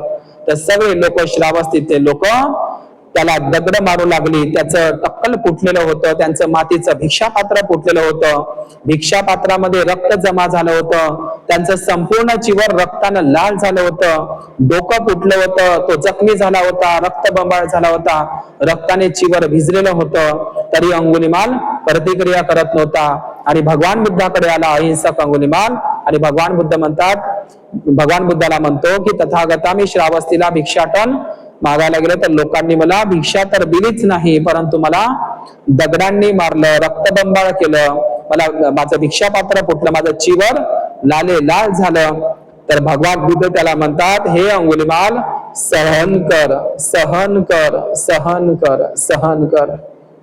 आणि म्हणूनच हेच वाक्य आहे की या जगामध्ये जे चांगली लोक असतात त्यांना लोकांना सहन करावं लागतं. अंगुलीमाल जरी बदलला होता, परंतु त्याचे जे पूर्वीचे कर्म होते त्याच्यामुळे लोक त्याला मारत होते, दगडानं मारत होते, तरी पण तो प्रतिक्रिया करत नव्हता. सांगण्याचं तात्पर्य म्हणजे जो 10 लोकांना मारून टाकत होता तो आता कोणा स्त्रीला किंवा माणसाला काही करू शकत नव्हता, कारण तो बुद्धाचा अनुयायी झाला होता. त्याच्यामध्ये करुणा उत्पन्न झाली होती, त्याला पश्चाताप झालेला होता. आणि म्हणून म्हणजे सहन कर, सहन कर, सहन कर. आपल्या या जीवनामध्ये आपल्याला अनेक दुःख सहन करावं लागतं, लोकांचा मान अपमान सहन करावा लागतो आणि तेव्हाच आपण मोठं होत असतो, हे आपण लक्षात घ्या. तर बुद्धाने अंगुलीमालाला सांगितलं, अरे काही दिवस सहन कर, काही दिवस सहन कर, सहन कर, सहन कर. आणि अंगुलीमाल अर्हत झालाच झाला आणि अंगुलीमालावरचा तो कलंक सुद्धा नष्ट झाला. आज अंगुलीमालाचं नाव मोठ्या आदरानं इतिहासामध्ये घेतलं जातं. म्हणून असा उल्लेख आहे गाथामध्ये, दंड नेके दमयंती अंकुशेही कसाही चच अदंडेन असत्येन अहं दंतो मी तादिना. कोई दंडाद्वारे दमन करतो, कोई शस्त्राद्वारे दमन करतो, परंतु भगवान बुद्धाने मैत्री आणि करुणेद्वारे त्याला दमन केलं, शांत केलं, दांत केलं. तर अशा पद्धतीनं राजा प्रसेनजिताच्या श्रावस्तीमध्ये शांतता नांदायला लागली. म्हणून तर राजा प्रसेनजितानं ज्या 5 इच्छा बुद्धाला सांगितलेल्या होत्या, प्रकट केल्या होत्या, त्याच्यामध्ये राजा बिंबिसार बुद्धाला म्हणत असतो की माझ्याही नगरामध्ये, माझ्याही राज्यामध्ये जर कोणी सम्यक संबुद्ध येईल तर माझ्याही राज्यामध्ये शांतता राहील, युद्ध होणार नाही, लोक चांगले वागतील. तर अशा पद्धतीने सर्व देवी देवतांच्या हातामध्ये तुम्हाला शस्त्र दिसतं. पहा, सर्व देवी देवतांच्या हातामध्ये शस्त्र दिसतं, पण बुद्धाच्या हातामध्ये शस्त्र दिसत नाही. बुद्धाच्या हातात शस्त्र नसतानाही त्यांनी अख्ख्या जगाला जिंकलेलं आहे. आपण असं ऐकतो महाभारतातल्या काल्पनिक कहाणीमध्ये की कृष्णाने आपल्या सुदर्शन चक्राद्वारे अनेकांचे डोके उडवलेले होते, पण भगवान बुद्धाने, आणि आपण पाहिलं आहे की त्या द्रोणाचार्यानं एकलव्याचा अंगठा कापला होता, परंतु बुद्धाने मात्र अंगठा कापला नाही आणि सुदर्शन चक्राद्वारे कोणाचे डोके उडवले नाही, परंतु बुद्धाने मात्र अशा लोकांना बदललेले आहे. म्हणून 2001 मध्ये ओसामा बिन लादेन यांनी बामियान अफगाणिस्तान मधली बॉम्ब लावून त्यांनी मूर्ती उडवलेली होती. त्याचे किती मोठा भयानक मृत्यू झाला हे जगानं पाहिलेलं होतं. म्हणून यो हवे दहरो भिक्खू युजंती बुद्ध शासने सोमलोक पभासेती अब्भा मुत्तोंच चंदिमा. अंगुलीमाल सुत्तामध्ये सांगितलं आहे की जो एखादा भिक्खू तरुणपणामध्ये काशाय चिवर वस्त्र परिधान करतो तो काळ्या ढगाच्या आडून निघालेल्या चंद्रासारखा जगाला प्रकाशमान करत असतो. हे अंगुलीमाल सुत्तामधली गाथा मी या ठिकाणी घेतलेली आहे. तर अशा पद्धतीनं या अहिंसक अंगुलीमालाचा प्रवज्जा झालेली होती या श्रावण पौर्णिमेला, हे लक्षात घ्यायचं आहे. महादानी महाउपासक श्रावस्तीचा सुदत्तानाथ पिंडक यांनी 160 सुत्त आजच्याच दिवसाला जेतवनामध्ये बुद्धाला पाठ करून वाचून दाखवली, त्यांनी पाठ केलेली होती. आणि म्हणून सुदत्तानाथ पिंडकाचं जे त्यांना एकूण 3 मुली होत्या, सुमना, महासुमना आणि चुल्ल सुमना, तर हे सर्व परिवार आणि त्यांची सून सुजाता होती, सुदत्तानाथ पिंडकाची 7 भार्या.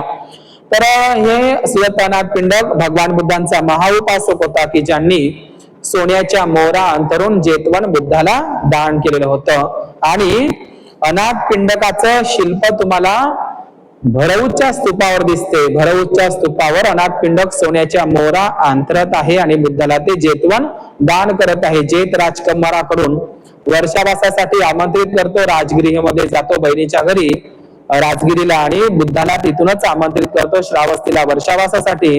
आणि मग भगवान बुद्ध 25 वर्षावास श्रावस्तीच्या जेतवनामध्ये करतात. मूलगंधकुटी महाविहारामध्ये त्या ठिकाणी आनंदबोधी वृक्ष आहे आणि त्या ठिकाणी जनकाराम नावाचं महाविहार आहे आणि मूलगंधकुटी महाविहार आहे. तर अशा पद्धतीने त्या ठिकाणी भगवान बुद्ध वर्षावास करतात सोन्याच्या मोहरा अंतरून. काही काही उपासक अज्ञानापोटी म्हणतात की सुदत्तानाथ पिंडकानं ते बुद्धाला भिक्खू संघाला जेतवन दान केलं पण स्वतःचं नाव दिलं नाही. पण आपण अज्ञानामध्ये आहोत की बुद्धाच्या वेळी सुदत्तानाथ पिंडकाच्या वेळी लिपी नव्हती, तर ते नाव कसे देणार आहे, ते प्लेट कशी टाकणार आहे. आज आपण बुद्ध विहारामध्ये कोणी मूर्ती पुतळे दान करतात, त्यांनी नावाची प्लेट टाकतात. पण बुद्धाच्या काळामध्ये लिपीच नव्हती, भाषाच नव्हती, कागदच नव्हता, तर ते कशाची प्लेट टाकणार आहे हे आपण लक्षात घेतलं पाहिजे. परंतु मात्र अनेक लोक आता हा प्रश्न उपस्थित झाला म्हणून सुदत्तानाथ पिंडकाने त्या जेतवनाला नाव दिलं नाही. तरी पण एकम समये जेतवन अनाथ पिंडक हे नाव गाथांमध्ये वारंवार येताना दिसतं आपल्याला.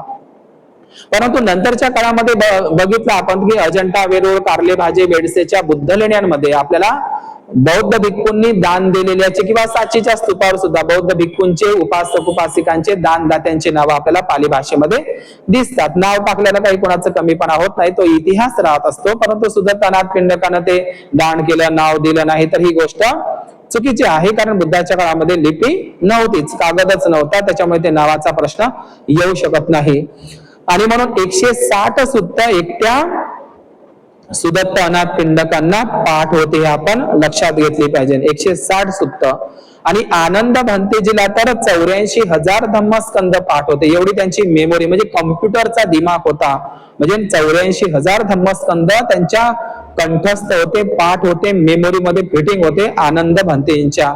आणि म्हणून लक्षात घ्या, पाली धम्मलिपीमध्ये जे धम्मपद आहे, आजही आपल्याला धम्मपद येत नाही. काही काही उपासक उपासिकांना, ज्या कमी शिकलेल्या उपासिका आहेत त्यांना पूर्ण वंदना येते, पण आजही आमच्या महिलांना एवढं शिक्षण असून त्यांना साध्या गाथा येत नाही, साधं पंचशील येत नाही, साधी बुद्ध वंदना येत नाही. इथं सुदत्तानाथ पिंडकाला 160 सुत्त गाथा पाठ होत्या. आजही आमच्या स्त्रिया शिकल्या सवरल्या आहे. पण मी त्यांना शिकल्या सवरल्या याच्यासाठी म्हणत नाही, ज्या स्त्रियांना बुद्धाची पूर्ण वंदना येत नसेल, पंचशील पाठ नसेल, 22 प्रतिज्ञा पाठ नसेल, त्या उपासक उपासिका होऊ शकत नाही. त्यांचं शिक्षण काही कामाचं नाही, हे आपण लक्षात घेतलं पाहिजे. आणि म्हणून तेव्हा पुस्तकं नव्हते बुद्धाच्या काळामध्ये. श्रुतमय प्रज्ञा, भावनामय प्रज्ञा आणि चिंतनमय प्रज्ञा याच्याद्वारे ज्ञान संपादन केलं जात होतं, जास्तीत जास्त श्रुतमय प्रज्ञेद्वारे. आणि श्रवण करणे हाच एक धम्म होता. म्हणून म्हटलेलं आहे दुर्लभो धम्म सवनो, म्हणजे धम्म श्रवण करणं ही दुर्लभ घटना आहे, लक्षात घ्या. म्हणून या वर्षावासामध्ये अधिकाधिक धम्म श्रवण करायला बुद्ध विहारात जात जा.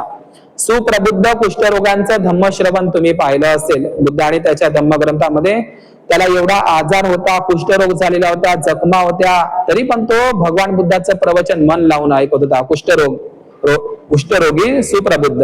आज लोक चांगली असूनही बिमारीचा बहाणा करतात ना, वर्षावासात ग्रंथाला धम्मपरिषदेला जात नाही. पण त्या कुष्ठरोगाच्या अवस्थेतही बिमारीतही त्यांनी धम्मश्रवण केला होता, हे आपण पाहत असतो. आणि म्हणून धम्मपद आजही श्रीलंकेसारख्या बौद्ध राष्ट्रामध्ये धम्मपद पाठ केल्याशिवाय भिक्खूंची उपसंपदा सुद्धा होत नाही, हे आपण लक्षात घेतले पाहिजे. आणि म्हणून गाणे म्हणू नका भंतेजी, गाणे म्हणून दाखवू नका भंतेजी, असे काही लोक म्हणतात आपल्याला.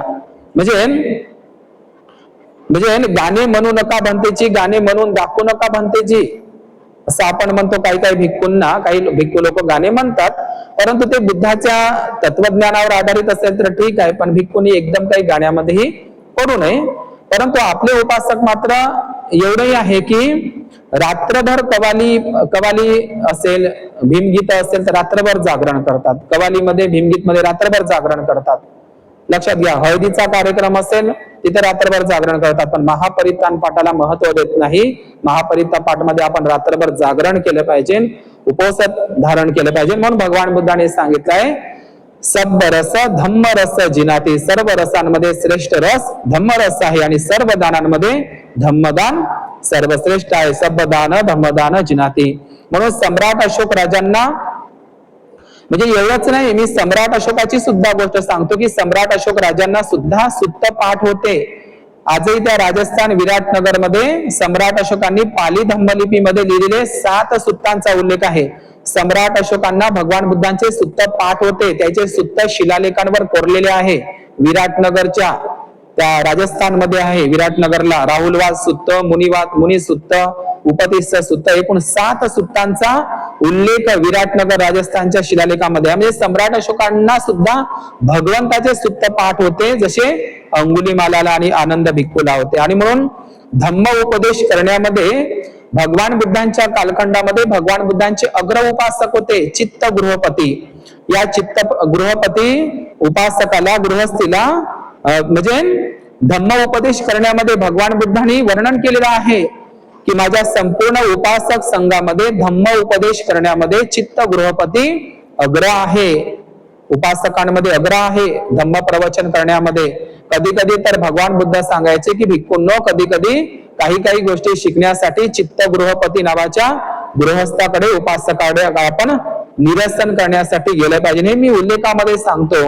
आणि म्हणून भगवान बुद्धांची एक भिक्खुणी होती थेरी गाथामध्ये, महाप्रज्ञावती खेमा, अग्र भिक्खुणी महाप्रज्ञावती खेमा.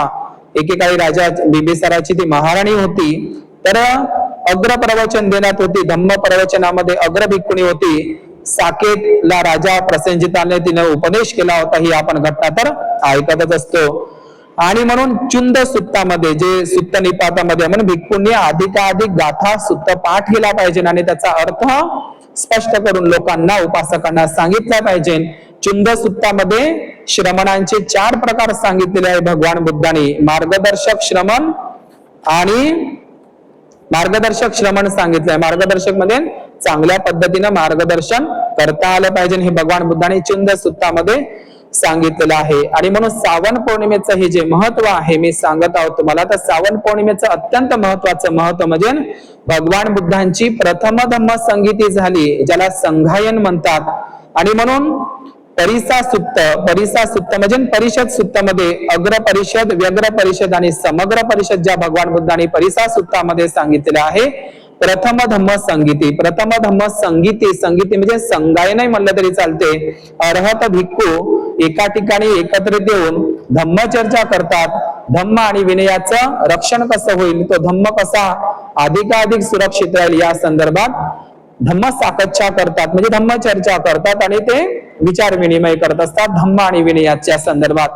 तर ही प्रथम धम्म संगीती भगवान बुद्धांचं महापरिनिर्वाण झाल्याच्या नंतर, जे भगवान बुद्धांचं महापरिनिर्वाण झाल्याच्या नंतर काही भिक्खू रडत होते आणि त्याच महापरिनिर्वाणाच्या त्या अंतिम संस्काराच्या कार्यक्रमामध्ये सुभद्र नावाचा एक भिक्खू, ज्यानं नवीन चिवर घेतलेलं होतं, नवीन होता तो, म्हणून तो बोलला, कारण त्याला बुद्धाच्या जास्त सहवासात राहायला भेटलं नाही, प्रशिक्षण झालेलं नव्हतं आणि तो जास्त हटकोरही होता. तर त्यावेळी सुभद्र नावाचा भिक्खू अभद्र बोलला.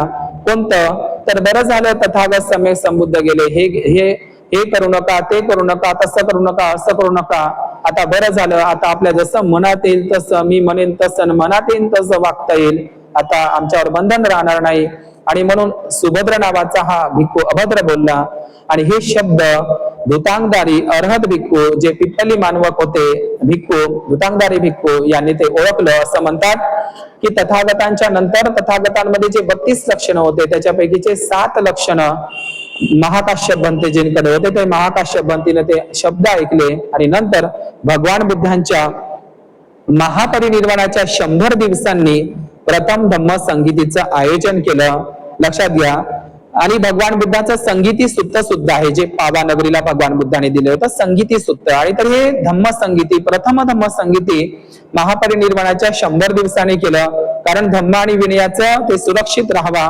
आणि म्हणून प्रथम धम्म संगीती इसवी सन पूर्व 483 मध्ये किंवा 487 मध्ये ते झालेली आहे. आणि ते प्रथम धम्म संगीती तसंही पाहिलं म्हणलं 3ही धम्म संगीत्या उत्तर भारतामध्ये आणि बिहारमध्येच झालेल्या आहे. 3ही धम्म संगीत्या, एक राजगिरी हे बिहारमध्येच आहे, पाटलीपुत्र हे बिहारमध्येच आहे आणि वैशाली हे बिहारमध्येच आहे. तर 3ही धम्म संगीत्या मगध प्रांतामध्ये म्हणजे आजच्या बिहारमध्ये उत्तर भारतात झालेल्या होत्या.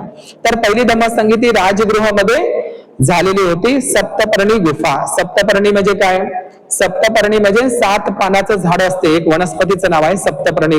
ते आजही सप्तपर्णीचे झाड तुम्हाला इकडे तिकडे पाहायला दिसतात. तर या सप्तपर्णी ती गुफा होती राजगिरीला, नैसर्गिक गुफा होती. त्या गुफेमध्ये त्या प्रथम धम्म संगीतीचं आयोजन करण्यात आलं होतं आणि त्या धम्म संगीतीचा खर्च आश्रयदाता होता राजा बिंबिसाराचा पुत्र बौद्ध राजा अजातशत्रू, जो बदलत असतो नंतर.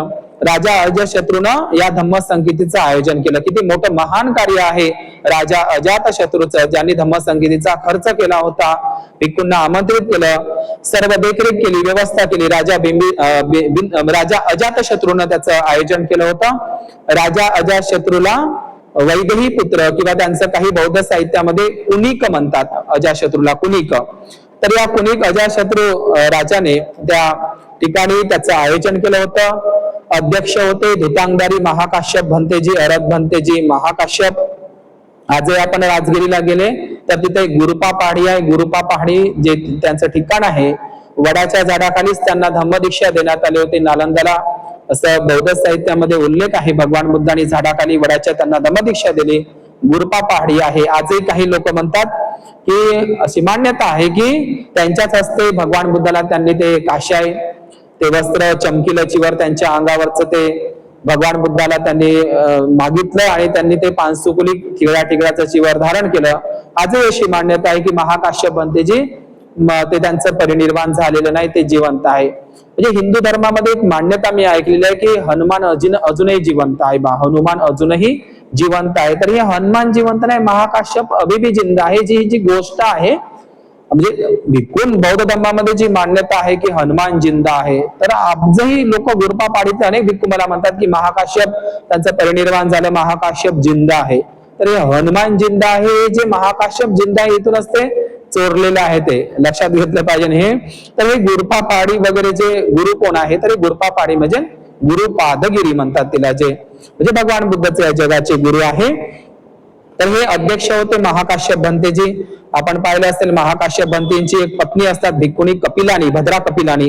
हे दोघेही पती पत्नी चिवर घेत असतात लग्न झाल्याच्या नंतर, ते ब्रह्मचर्याचं वगैरे ती कहाणी आलेली आहे थेरगाथामध्ये. तर ह्या महाकाश्यप अध्यक्ष असतात आणि विनयधर उपाली असतात. बौद्ध भिक्खुनी ग्रंथामध्ये थेरीगाथामध्ये विनयधरा पटाचारा आहे, त्याचप्रमाणे विनयधर उपाली आहे. विनयधर उपाली आणि विनयधरा पटाचारा.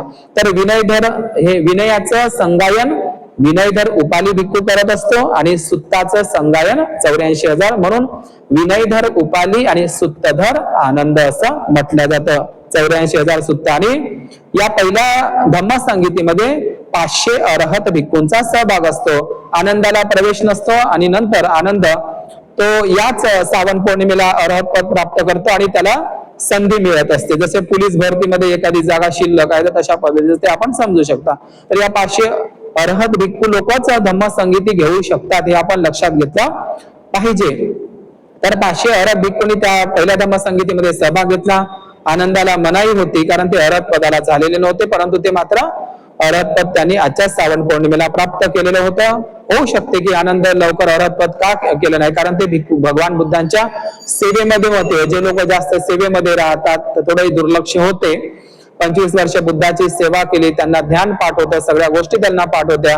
परंतु होऊ शकते की जो माणूस घरचा जास्त ज्याच्यावर जबाबदाऱ्या असते तर ते होऊ शकते तसं, परंतु आनंद मात्र श्रावण पौर्णिमेला अरहत झाला. आणि ही जी धम्मसंगीती आहे, ही धम्मसंगीती 7 महिने चालली. भानक, भानवार आणि भानावर. म्हणजे भानक म्हणजे काय, तर जे ज्यांचं जास्त स्मरणात असतात गाथा, भगवान बुद्धाचं तत्वज्ञान ज्याच्या जास्त स्मरणात असतं त्याला भानक म्हणतात.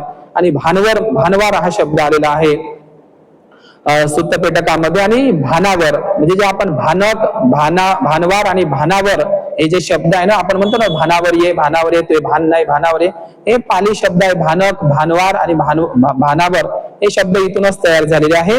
तर हे बिहारमध्ये झालेली आहे हे धम्मसंगीती. आणि इथे या पहिल्या धम्मसंगीतीमध्ये धम्म आणि विनयाचं ते रक्षण करण्यात आलं आणि म्हणून याला रक्षा सुत्तंग दिवस म्हणतात. भगवान बुद्धांच्या धम्म आणि विनय या सुत्तांचं रक्षा झाली, त्याचं संगायन झालं धम्मसंगीतीद्वारे. आणि अशा प्रकारे विनय पिटकामध्ये आणि मग जे आनंद, भगवान बुद्धांची वाणी कशी सुरक्षित राहिली, तर आनंदाने भगवान बुद्धाकडे जे वर मागितले होते सेवा करण्यासाठीचे, मी सेवा तर करतो, पण भगवान बुद्धाला त्यांनी आनंदाला सांगितलं होतं, आनंदाने भगवान बुद्धाला एक अट ठेवली होती, ते मी दुसऱ्या प्रवचनात मांडलेले आहे की तथागत सम्यक संबुद्ध जेव्हा जिथे कुठे प्रवचन करतील, जिथे जो जो उपदेश देतील ते मला येऊन सांगतील.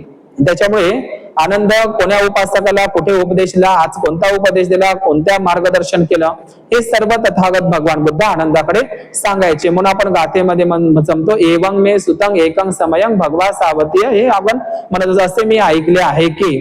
तर या आनंदानंच हे सगळं कथन केलेलं आहे. 84,000 गाथा त्यांना पाठ होत्या आणि म्हणून हे तथागता मला येऊन सांगायचे कुठे काय राहता वगैरे हे सगळं ते सांगायचे. आणि म्हणून पाली धम्मलिपीचं संगायन त्या ठिकाणी झालं आणि विनयाच्या संबंधी उपाली भिक्खू होता आणि सुत्त संबंधी आनंद भिक्खू होता. आणि हे सगळं हे सुभद्र भंतेजीमुळेच ते झालेलं होतं की आता जसं मनात येईल तसं बरं झालं, तथागत सम्यक संबुद्ध गेले, आम्हाला जास्तच ते हे करत होते, आम्हाला हे करू नका, ते आता जसं म्हणा येईल तसं वागता येईल. आणि म्हणून विनय आणि धम्म याचं संगायन या पहिल्या धम्मसंगीतीमध्ये करण्यात आलेलं होतं. आणि म्हणूनही आजही आपण म्हणत असतो विनय, विनय म्हणजेच नियम होत असते. 5 शील हे विनयच आहे, 8 शील हेही विनयच आहे, 84,000 गाथा हेही विनयच आहे. आणि म्हणून विद्या विनयेन शोभते असं आपण म्हणत असतो. आणि म्हणून विनय पिटकाचाच विनायक आहे, बुद्धाचंच नाव आहे विनायक, अष्टविनायक, धम्म विनायक बुद्धालाच म्हणतात, विनायको बुद्धालाच म्हणतात. सिवली परित सुत्तामध्ये विनायक म्हणून बुद्धाचा उल्लेख केलेला आहे.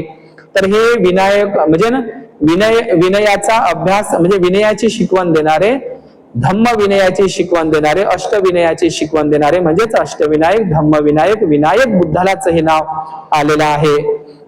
आणि म्हणून आणि हे जे पहिली धम्मसंगीती झाली आणि दुसरी धम्मसंगीती तर आपल्याला माहितच आहे बिहारमध्येच झाली, वालुकाराम महाविहारामध्ये वैशालीला झाली, महावनातील वालुकाराम महाविहारमध्ये. आणि त्याचं आयोजन शिशुनाग वंशाचा नागराजा काला अशोक किंवा काकवर्ण या राजाने केलेली होती. आणि हे जे दुसरी धम्मसंगीती जी मी सांगत आहोत, काला अशोक राजांनी वैशालीला भरवण्यात आली होती आणि ते वालुकाराम महाविहारामध्ये सब्बकामी अध्यक्ष म्हणजे त्याच्यामध्ये यश काकंड पुत्र यशनं त्याचं आयोजन केलं होतं, रेवत भंतेजी होते त्या ठिकाणी.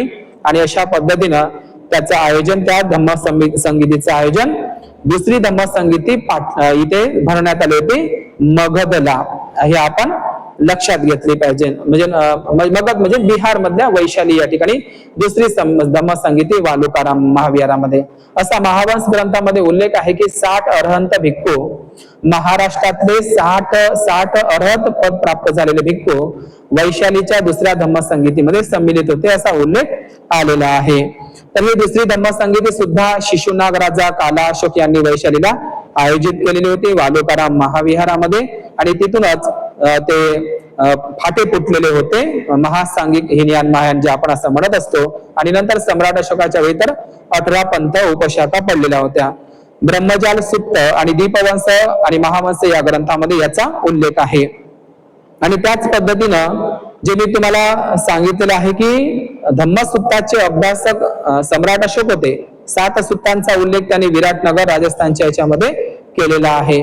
सारनाथला जे भिक्खू बल याचा सुद्धा एक शिलालेख प्राप्त झालेला आहे. आणि आपल्या नागविदर्भामध्ये पवनी भंडाऱ्याला भिक्खू नागस पंचनिकायस असा उल्लेख आलेला आहे पवनी भंडाऱ्याच्या शिलालेखांमध्ये.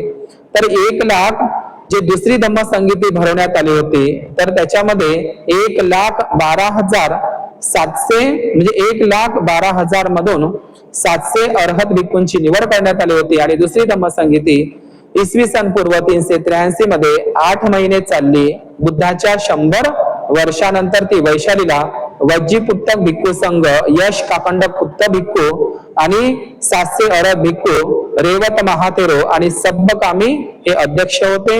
म्हणजे रेवत महातेरो अध्यक्ष होते आणि सब्बकामी उपाध्यक्ष होते या दुसऱ्या धम्मसंगीतीचे. आनंद महातेरो शिष्य हे 120 वर्ष त्यांचं वय होतं आणि संभूत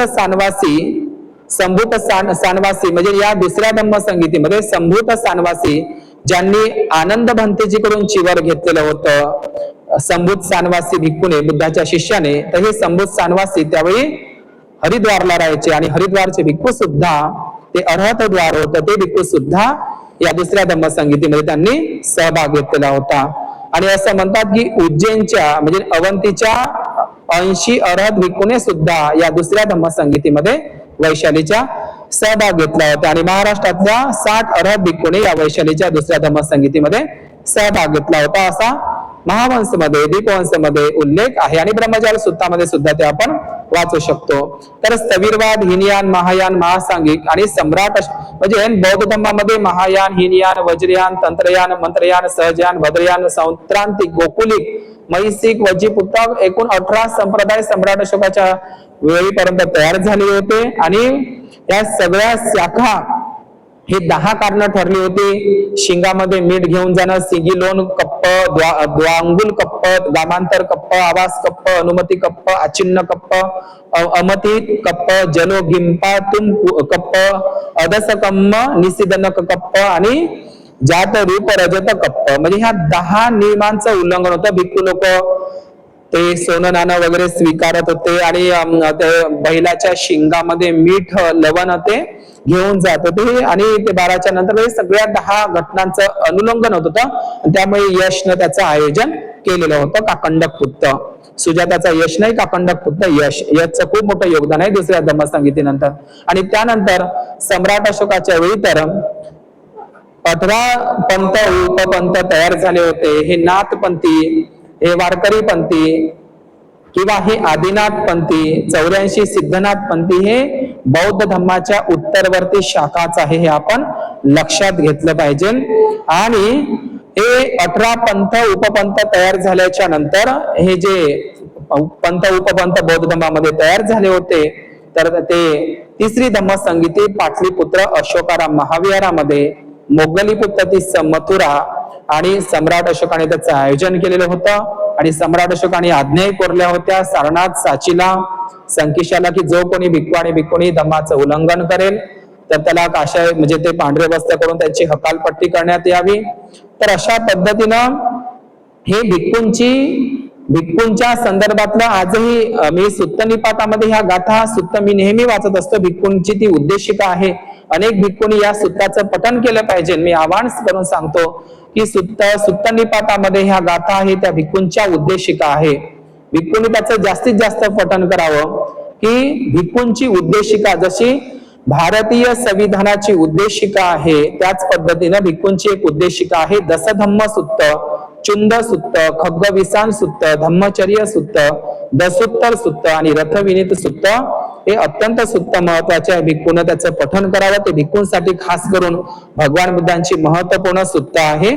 आणि म्हणून हे बुद्धांच्या नंतर म्हणजे सम्राट अशोकाच्या वेळी तर 18 पंथ उपपंथ शाखा तयार झाल्या होत्या. आपल्याही महाराष्ट्रामध्ये महायान, वज्रयान आणि हिनयान, महायान आणि वज्रयान या तीनही प्रकारच्या लेण्या आपल्या महाराष्ट्रामध्ये सापडतात. म्हणजे आहे आपल्या महाराष्ट्रामध्ये. जसे तिकडे रत्नागिरीला पन्हाळे काजी असेल, वेरूळ, ह्या सगळ्या वज्री आणि बुद्धिस्ट लेण्या आहे. बोधिसत्व बुद्धाच्या मूर्त्या वगैरे दिसतात. म्हणजे महाराष्ट्रामध्ये हिनयान, महायान आणि वज्रयान असे तीनही पंथ होते.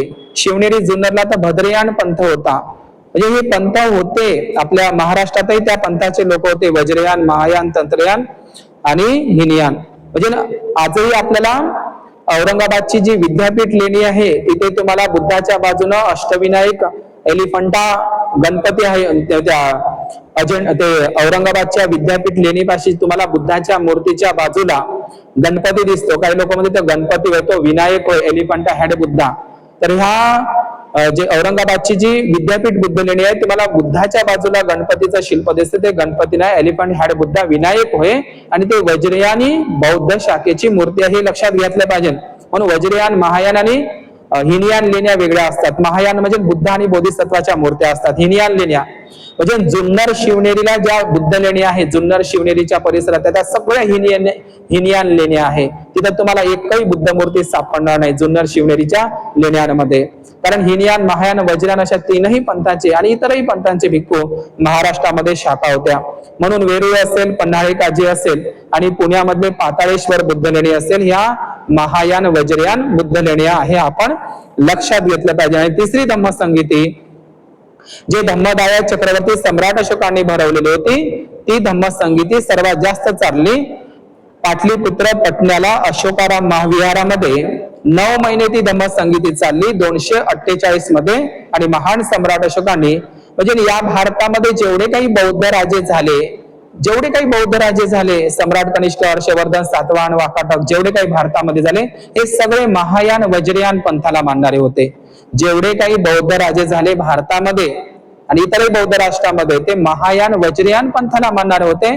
फक्त आणि फक्त सम्राट अशोकच बुद्धाच्या स्थविरवाद, हिनयान मूळ शिकवणीला मानणारे होते. म्हणजे बाकी आपण जर पाहिलं म्हटलं तर मिलिंद राजा असो का कनिष्क राजा असो, हे सगळे दोन्ही राजे सर्वास्तिवादी पंथाला मानणारे होते.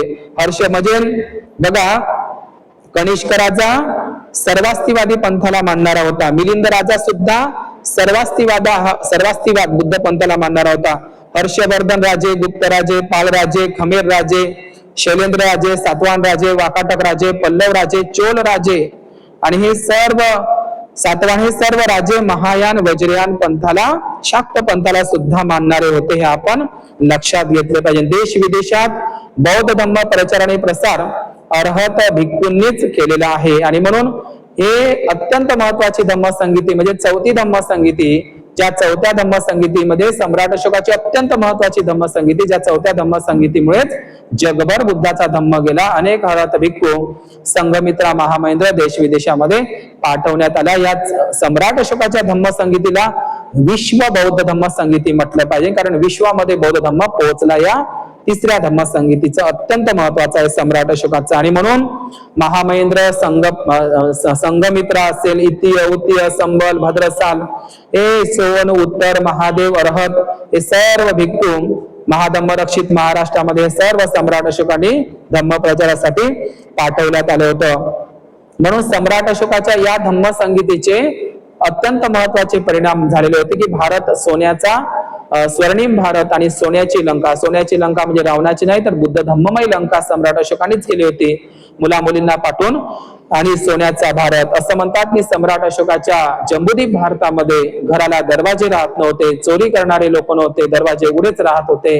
ते शनी शिंगणापूरची गोष्ट नाही, तर हे सम्राट अशोकाच्या जम्बूद्वीप भारताची ओळख आहे. अदिन्न दाना वेरमणी, चोरी करणारेच लोक नव्हते तर घराला दरवाजे कुलूप कसे राहील. आणि मग सम्राट अशोकांचे चपड नावाचा, सम्राट अशोकांनी जे आपले 84,000 शिलालेख कोरले, चपड नावाचा धम्मलिपीकार त्यांचा आणखी एक भिक्खू होता. त्याने ते 84,000 महास्तूप, महाविहार, धम्मशिलालेख, धम्मस्तंभ दगडांवर कोरलेले होते आणि धम्म आज्ञा सुद्धा कोरलेल्या होत्या. सम्राट अशोकांची धम्माज्ञा सारनाथ, कौशांबी, सांची, संकिशा आणि विराटनगरला दिलेली आहे. आणि म्हणून चौथी धम्मसंगीती काश्मीरला कुंडलवन मध्ये सम्राट कनिष्कानं भरवली होती. वसुमित्र आणि भिक्खू महाकवी अश्वघोष हे साकेतचे भंतेजी होते. अश्वघोष भंतेजी, वसुमित्र भिक्खू आणि सम्राट कनिष्क राजांनी चौथी धम्मसंगीती काश्मीरला कुंडलवन मध्ये भरवण्यात आली होती. आणि याच धम्मसंगीतीमध्ये, चौथ्या धम्मसंगीतीमध्ये सम्राट कनिष्कांनी बुद्धाची मूर्ती तयार करायची किंवा नाही, बुद्ध मूर्ती तयार करण्याचा जो निर्णय आहे या चौथ्या धम्मसंगीतीमध्ये झालेला होता. आणि जे चौथी धम्मसंगीती जे झाली, पाचवी धम्मसंगीती राजा अभय वट्टगामिनी, श्रीलंकेला 450 वर्षानंतर राजा अभय वट्टगामिनी महान राजा होता श्रीलंकेला, त्यांनी आलोक महाविहार गुहामध्ये 500 अरब भिक्खूंना घेऊन केलेली होती. आणि त्यावेळी धम्मरक्षित महातेरो अध्यक्ष होते त्या अभय वट्टगामिनीच्या धम्मसंगीतीमध्ये. आणि अशा पद्धतीनं ह्या धम्मसंगीत्या झाल्या आणि या चौथ्या धम्मसंगीतीमध्ये सम्राट कनिष्क बौद्ध राजांनी पहिल्यांदा बुद्ध मूर्ती सिक्क्यांवर आणि बुद्ध मूर्ती जगामध्ये तयार झाली. मथुरा, गांधार आणि इंडो ग्रीक शैलीमध्ये अवलोकितेश्वर, बोधिसत्व, तारा, मंजुश्री, पद्मपाणी, अमिताभ या सर्व बुद्ध बोधिसत्वाच्या मूर्त्या मथुरा गांधार शैलीमध्ये तयार करण्यात आल्या होत्या आणि तेव्हापासून बुद्ध मूर्ती पूजा सुरू झाली. आणि जगभरात बुद्ध मूर्ती म्हणजे सम्राट म्हणजे जगामध्ये सर्वात जास्त बुद्ध मूर्त्या दान करणारा राजा जर होता तर तो बौद्ध सम्राट कनिष्क होता. आणि 5व धम्मसंगीती मंडालेला झाली होती, ब्रह्मदेश मंडालेला. आणि स्वतः विजयालक्ष्मी पंडित, जवाहरलाल नेहरूची भगिनी आणि डॉक्टर बाबासाहेब आंबेडकर या 6व्या धम्मसंगीतीमध्ये मंडाले ब्रह्मदेशला होते. आणि त्याच्यामध्ये राजा मीन 2 मीन यांनी त्याचं आयोजन केलं होतं. 2400 भिक्खू होते आणि देश विदेशातले विद्वान फिलॉसॉफर होते. आणि बाबासाहेबांना तिथेच या बुद्ध मूर्त्या मिळाल्या होत्या, जे देहू रोडच्या धम्मभूमीमध्ये आहे पुण्याला. आणि त्या सिम्बॉसिस पुण्याला आहे. तर 1954ला जेव्हा 25 एप्रिल 1954ला पुलगावला बाबासाहेब आले, त्याच वेळी या 54लाच त्यांना बोधिसत्व पदवी ह्या 6व्या धम्मसंगीतीमध्ये ब्रह्मदेशला मिळालेली होती. आणि त्याचे महापाषाण शैल गृहामध्ये त्याचं आयोजन केलं होतं. रेवतस्तवीर आणि 1500 भिक्षूचं त्रिपिटक संगायन त्या ब्रह्मदेश मंडालेच्या महाविहारामध्ये झालेलं होतं. आणि अशा पद्धतीनं हे बुद्ध मूर्ती बाबासाहेबाला बोधिसत्व पदवी ह्या 6व्या धम्मसंगीतीमध्ये देण्यात आली होती. म्हणून बाबासाहेबांनी पालीचं संविधानामध्ये नोंद केलेली आहे. राजभाषा, लोकभाषा आणि राष्ट्रभाषा ही पाली भाषा होती, ज्याचं महाकात्यायन आणि महामोगलायन यांनी त्यांचं व्याकरण तयार केलेलं होतं. चपड नावाच्या भिक्खूनं धम्मलिपी तयार करून सम्राट अशोकांच्या माध्यमातून ते शिलालेख कोरले होते 84,000 जम्बूद्वीप भारतात. आणि बाबासाहेबांनी पालीला किती महत्व दिलं होतं. ज्या महामानवामुळे, ज्या व्यक्तीमुळे सम्राट अशोक आणि सम्राट अशोकाचे शिलालेख जगाला कळले, वाचता आले, तो जेम्स प्रिन्सेप, त्याचं खूप मोठं योगदान आहे. आणि पाली डिक्शनरी बाबासाहेबांनी सुद्धा केलेली होती. म्हणून या 3 लोकांचं खूप मोठा उल्लेख आहे बौद्ध धम्मामध्ये. James Prinsep, sir Alexander Cunningham आणि सर जॉन मार्शल या लोकांच्यामुळे हे धम्म सुरक्षित राहिला. आणि 84,000 हे धम्म सुत्त आनंदाने आणि 160 सुत्त अनाथ पिंडकाने. शून्याचे जनकच बुद्ध आहे. शून्यागार जे असतात, डायमंड सूत्र हे पहिलं ग्रंथ आहे जगामध्ये, डायमंड सूत्र. आणि भारतातले पहिले अनुवादक, ज्याला आपण ट्रान्सलेटर म्हणतो, या जगातले भारतातले पहिले अनुवादक ट्रान्सलेटर जर कोण असेल तर कुमार जीव नावाचे अर्हत भिक्खू होते, ज्याने चायना देशामध्ये बौद्ध धर्माचा प्रचार केला होता. आणि मौर्य पूर्व काळातील 2 शिलालेख प्राप्त झालेले आहे सम्राट अशोकाच्या पूर्वीचे, एक कपिलवस्तूला आणि एक ओडिसा मध्ये तारापूरला. तर अशा पद्धतीने धम्म आणि विनयाचे वारसदार व्हा, माझ्या धनसंपत्तीचे वारस होऊ नका, हे भगवान बुद्धांनी सांगितलं आहे. विनय पिटक, सुत्त पिटक आणि अभिधम्म पिटक. काही लोक म्हणतात की अभिधम्म पिटक हे 3ऱ्या धम्मसंगीतीमध्ये तयार करण्यात आलं. अनेक प्रकारची मान्यता आहे. म्हणून मिलिंद प्रश्न असो, विशुद्धी मग्ग असो, विशुद्धी मग्ग हा ग्रंथ सुद्धा आपण बुद्धघोष बंतेचा वाचला पाहिजे. मिलिंद प्रश्नही वाचला पाहिजे, काळजीने वाचला पाहिजे, मन लावून वाचला पाहिजे आणि प्रश्नही विचारले पाहिजे. आणि म्हणून इंग्रज लोक आणि मुघल लोक भारतात आले, त्यांनी सोनं नाणं लुटलं. इंग्रज लोक, मुघल लोक भारतामध्ये आले, राज्य केलं आणि त्यांनी सोनं नाणं लुटलं, धनसंपत्ती नेली आपल्या देशामध्ये. परंतु भारतामध्ये चीनचे प्रवासी आले होते, चीन भिक्खू, फाहियान, युआनशांग, इत्सिंग हे भारतामध्ये आले, परंतु त्यांनी भारतामधून सोनं नाणं धनसंपत्ती नेली नाही, तर बुद्धाची, धम्म आणि विनयाची धनसंपत्ती नेली. म्हणजे फाहियान, युआनशांग आणि इत्सिंग हे चीनी भिक्खू आले नसते आणि त्याने ग्रंथ नेले नसते, तर आज आपल्याला ग्रंथ सांगता आले नसते. बुद्धाचा धम्म घेऊन गेले इत्सिंग, युआनशांग, फाहियान.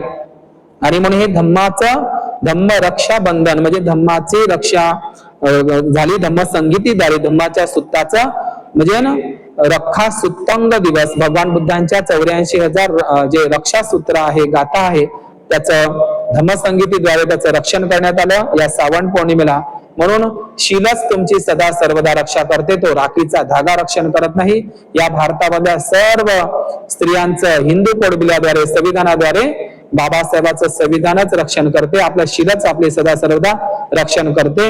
म्हणून परी नाही, झलकारी बना, कराटे शिका, काहीच कोणाची गरज नाही. शीलंग रखंतु सबदा, शील आणि संविधानच आपलं रक्षण करते. आणि म्हणून बुद्धाचे तत्वज्ञान संपूर्ण जगाचे रक्षण करते. आपत्ती विपत्तीपासून, दुःख संकटापासून, शोकापासून, भयापासून, रोगापासून, दुःखापासून भगवान बुद्धाचाच धम्म रक्षण करते. हे काळे धागे, हे लाल धागे, हे पांढरे कच्चे धागे, हे राखीचे धागे, पवतीचे धागे हे बांधून आपला उद्धार होणार नाही. तर आपण या धाग्याच्या दोऱ्याच्या बंधनातून मुक्त व्हा. धागा बांधदोरान होय बरा असा आपला धम्म नाही. भगवान बुद्धांच्या अष्टांग मार्गाचं पंचशिलाचं पालन करा. अत्तदीप भव, स्वतःचं रक्षण स्वतः करा. कराटे शिका मुलींनो, कराटे शिका. बोधिधर्मन भंतेजी सारखं कराटे शिका, त्या ब्रुसली सारखं कराटे शिका आणि आपलं रक्षण आपणच करा. कराटे शिकलं पाहिजे, त्या मेरी कॉम सारखं, त्या पीटी उषा सारखं आदर्श घेतला पाहिजे आपण. तर म्हणून परी बनू नका, ते काल्पनिक परी, झलकारी बना, झलकारीचा आदर्श घ्या, स्वतःचं रक्षण स्वतःच करा. आणि म्हणून या श्रावण पौर्णिमेचं जे मी महत्व तुम्हाला कथन केलेलं आहे, ही श्रावण पौर्णिमा अत्यंत महत्वाची आहे. आपण या श्रावण पौर्णिमेच्या सर्वांना मंगल कामना करतो. पौर्णिमेचा चंद्र ज्या कलेनं पूर्ण होतो त्याचप्रमाणे तुमच्या जीवनातील इच्छा, आकांक्षा, महत्वाकांक्षा पूर्णतात जाओ. आज पौर्णिमेचा दिवस आहे. श्रावण पौर्णिमेचं हे महत्व मी समजून सांगितलं. या श्रावण पौर्णिमेला आपल्या मुलाबाळासहित अष्टशिलाचं पालन करून आपल्या पतिदेवासहित बुद्ध विहारात जा. भिक्खू संघाला भोजन दान करा, अष्टपरिस्कार दान करा आणि भैषज्य औषधी दान करा, चिवर दान करा. वर्षावासामध्ये अधिकाधिक धम्मश्रवण करा. स्थानिक बुद्ध विहारामध्ये जा आणि प्रामाणिकपणे धम्म श्रवण करा. वर्षावासामध्ये टीव्ही सोडा, आठशिलाचं पालन करा, उपवास धारण करा. कुणाचीही निंदा नालस्ती करू नका, टीका टिप्पणी करू नका. एकमेकाला माफ करा, क्षमा करा. बुद्धाचा धम्मच आहे. वैरानं वैर कधीही संपत नाही. या ठिकाणी या श्रावण पौर्णिमेच्या सर्वांना मंगल कामना करतो. हा व्हिडिओ जरी लांबलचक झाला असेल काही फरक पडत नाही. हा व्हिडिओ अधिकाधिक उपासक उपासिकांना शेअर करा. उद्देश हाच आहे, धम्माचा प्रचार आणि प्रसार हीच खरी मानव सेवा आहे. हा व्हिडिओ आपण अधिकाधिक जास्तीत जास्त लोकांना, आपल्या नातेवाईकांना शेअर करा, जेणेकरून ह्या श्रावण पौर्णिमेचं महत्व आपल्याला कळून येईल. सर्वांना नमो बुद्धाय, जय भीम. सब्बे सत्ता सुखी होंतो भवतो, सब्ब मंगल भवतो, सब्ब मंगल. नमो बुद्धाय, जय भीम.